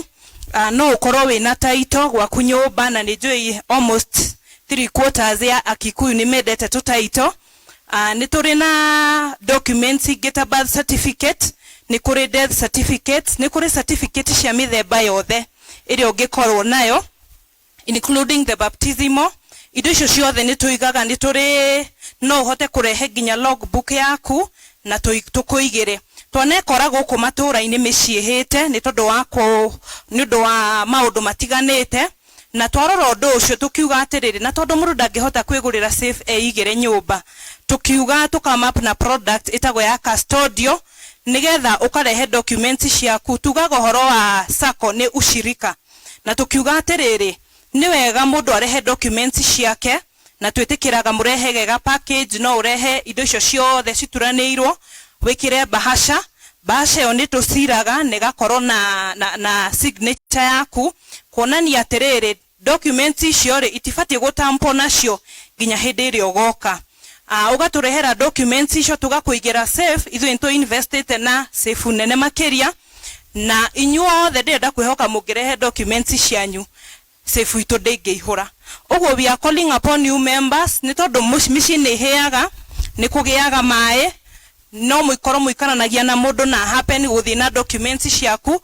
Uguo ni wega makiria guturehera documents icio tukuigire safe ginya hindi iria ugacibatara. Turihagia bei raithi muno, tugaga ni the most affordable package, tondu ngithia institutions iria ingi marihagia kuma 3,000 per year. No ithwe tugite na tondu turenda go prioritize on our members, na our members ni inyu investors yaitu na inyu customers yaitu, tukamwihoya muturehere indo icio, muturehere documents icio, muturehere shafi agikorwo ni shafi cia handu very important. Indo icio ciothe cirehwo tumuigere very securely, very safely kure gwitu fegi, na turarihia ciringi 600 hari mwaka. Uguo ngika mathabu umuthi I was at gwakungu hindi ingi turaina training gwakungu, na one of the members yaranjira ni ahapenie ku lose title yake, na nigetha hote kwigira title ingi arirwo kuma ciringi 50,000. Uguo my appeal is aikorore na document wigite gwaku nyumba turehere nigetha tukuigire safely na ni ukamikora ina good condition. Undu uria ngwenda kuga horo waguo ni maita maingi tondu riu turathi tukionaga andu no marathie makurite, twanekora na ringi ni ureheirwo tubesha wina uthoni ruracio maundu macio mothe, na ringi ugekora wina 50,000, 100,000, 10,000 besha taraihũthĩra ihinda riu. Tukauga atiriri muturehere besha icio account ni itago ya fixed deposit, na nigukwanira besha cigana ũũ na ingĩgũteithia handu ha kũiga besha bengi ilayage idle. Twihokere besha cianyu muhingũre account itago ya fixed deposit, mutuigire besha na twaga kuma 10,000 kwambata, na the highest amount ungihota ku rip kuma kuri fixed deposit ni up to 10%. Ugo giturehera milioni 1 tukihinga mwaka ukiogire milioni yaku igakora gucereire 100,000.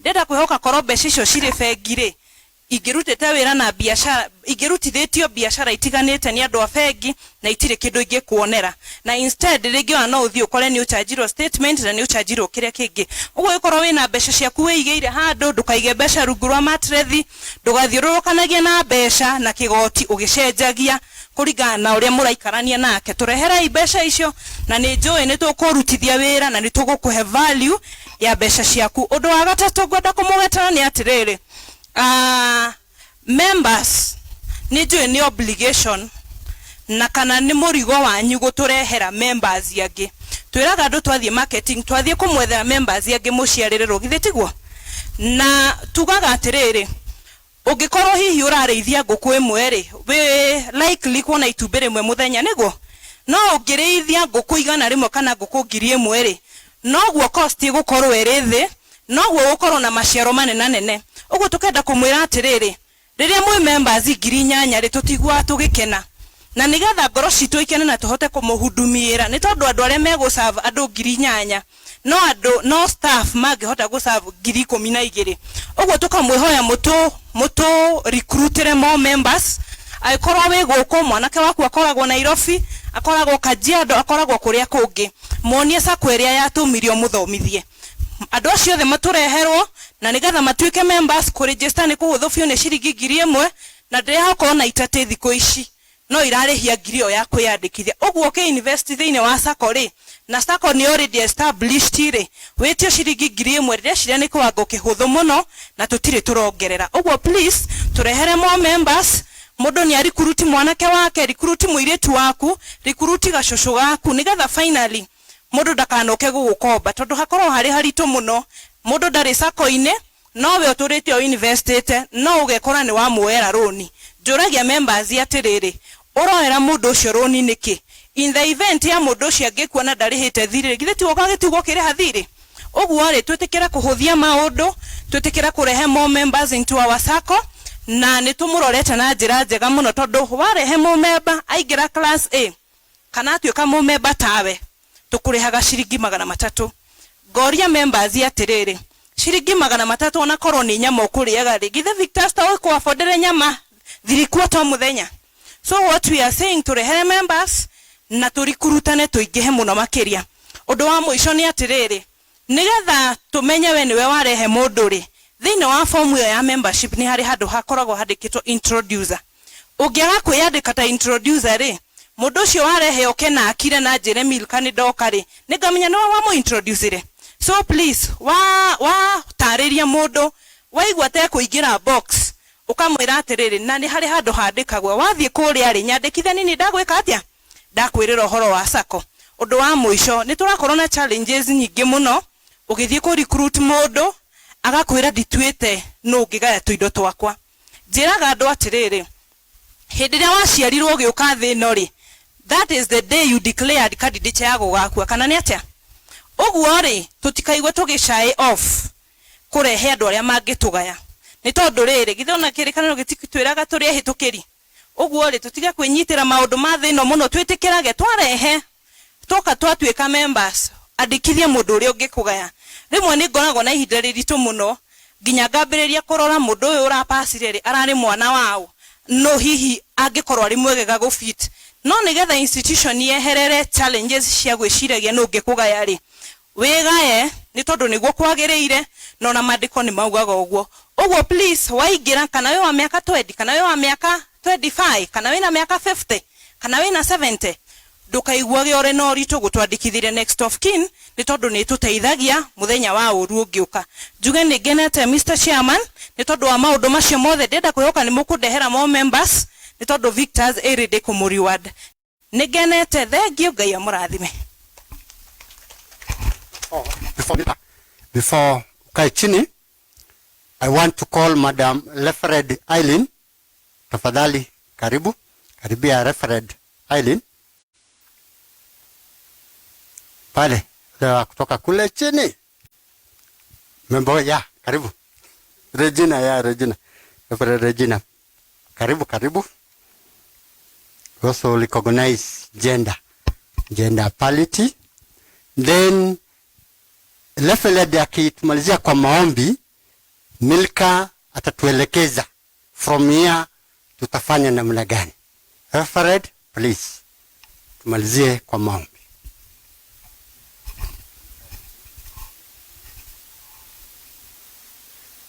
Kama tunaweza simama ni vizuri tusimame tukiheshimu Mungu juu amekuwa nasi tangu tuanze. Mwathani nitwainamirira mbere yothi waku mathaa maya twina ngatho twina gitio ni tondu wa wendo munene utwendete naguo. Ni wega ni tondu woria turaigua uria utwikiire kuhitukira management team kwanjiriria na chairman. Ni turakune ugoci mwathani ni tondu ithuothe ni turona gwi kundu turathie na kuhuthikite hinya na uhoti waku. Nikyo ni tukunyiha muno mwathani twikwira ugoci wothe ni waku. Ona riu ihinda riri riakinya ria muthia twahoya tugitigana mwathani tutigane ona wendo ucio utunyitithanitie naguo. Ngoro citu reke nyitane wega tugithii na mbere na gwathika toria mwathani turathi tutariirio na turikaga. Ugoci wothe ni waku. Viktas igithi kuraihu ni tondu ni gutukua na tutware no uria wendaga nigetha wiyonere ugoci. Tugitigana mwathani tugicoka micini turana na ithue ugitiri niguo twahoya thiini wa ritwa ria Jesu. Na weka uguo mwathani rugoci ruothe ni rwaku na twahoya twitikitie ni ureka na ni thiini wa ritwa ria Jesu koe na gwitikia. Amen. Tuketi kidogo.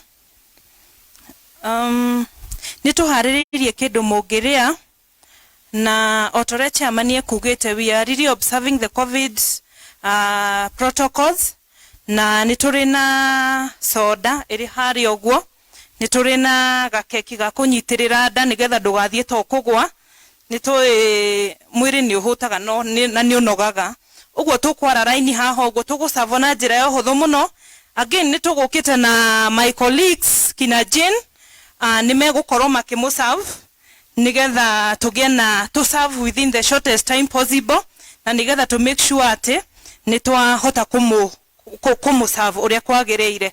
Uguo twina kindu tungiria ha uguo nitugushare keki nitugushare soda kuria andu aria matahuthiraga soda ni kuri na iria twitikira kuoya pack kamwe twitikira kuoya soda imwe tafadhali na nigetha gutikagia andu mekwaga.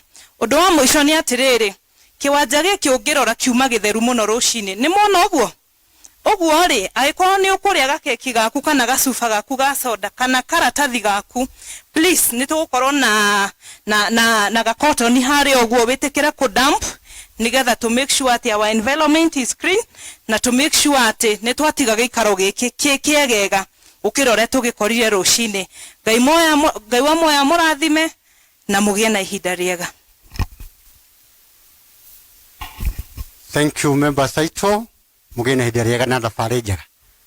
Thank you.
Nimengoja nipatiwe direction. Asante. Sijambi huko kama niko nini.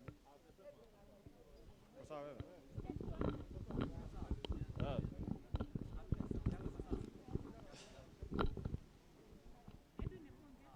One, two.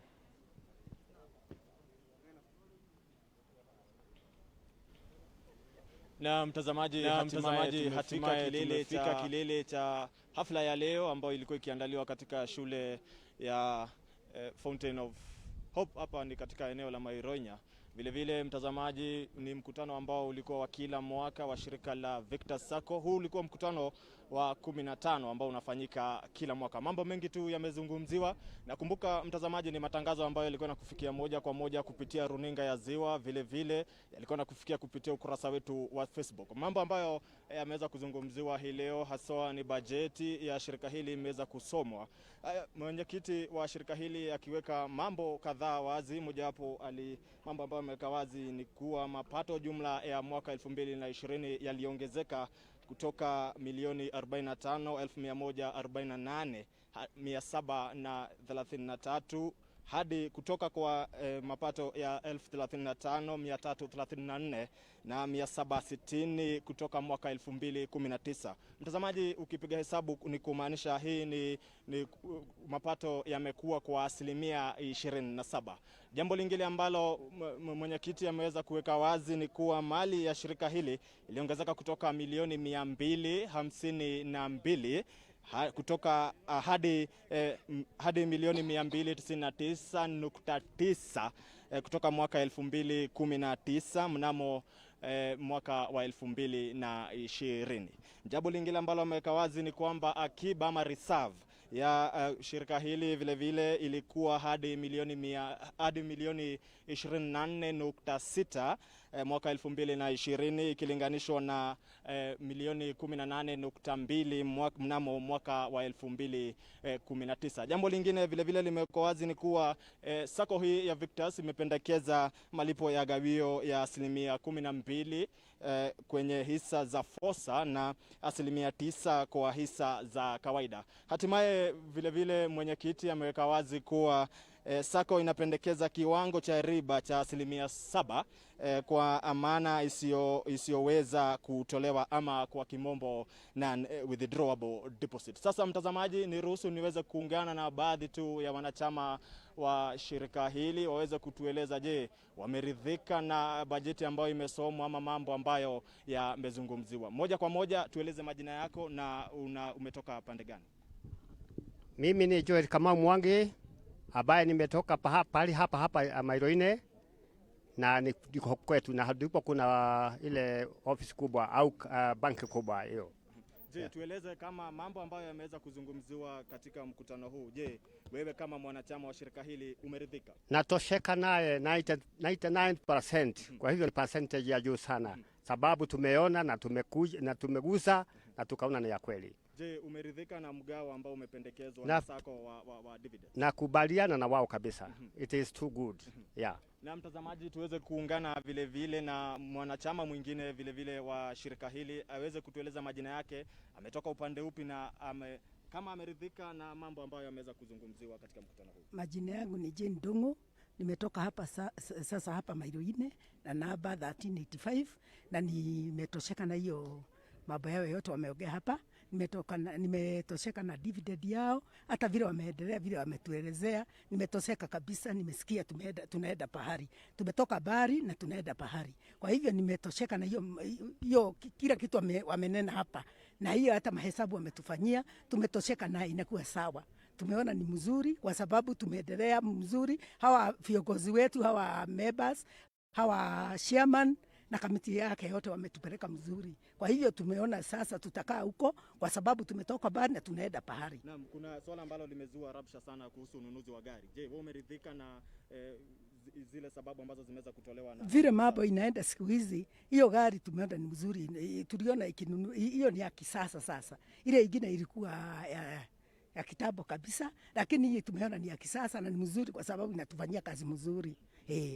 Asante sana mpenzi mtazamaji, hayo ni baadhi tu ya wanachama wa shirika hili. Wacha mtazamaji tuweze kuzungumza na ofisa ambaye anahusika na masuala ya Sacco katika kaunti ndogo ya Nyandarua. Je, atueleze mikakati yepi ambayo wao kama shirika wanaweza kuweka ili kuweza kuhakikisha kuwa mashirika haya ya kifedha yameimarika. Asante sana. Kwa majina naitwa Margaret Washira. Mimi ndio Sub-County Cooperative Officer Nyandarua North. And for Viktas Sacco, they are really doing well. We insist as cooperative officers is that after the end or a lapse of the financial year, it is important that they present audited accounts to the members during the annual general meeting, and that is why we are here today. They have presented the audited accounts to the members, and I'm very much impressed as a cooperative officer because there is an improvement on members' deposits, there is an improvement on share capital, membership, and even the total assets. So for Viktas Sacco, they are moving towards the right direction, and they take whatever advice we give to them seriously, and they are giving the right service to their members, and that is why their members are loyal. So I would say that it's long live Viktas Sacco. Na mtazamaji, ni hayo tu kutoka hapa. Ni sherehe ambayo imekuwa ikiandaliwa na shirika la Viktas Sacco. Mtazamaji, sina la ziada. Mimi ni Edwin Mbogwa. Matangazo yalikuwa na kufikia moja kwa moja kupitia runinga ya Ziwa na ukurasa wetu wa Facebook @Ziwa TV.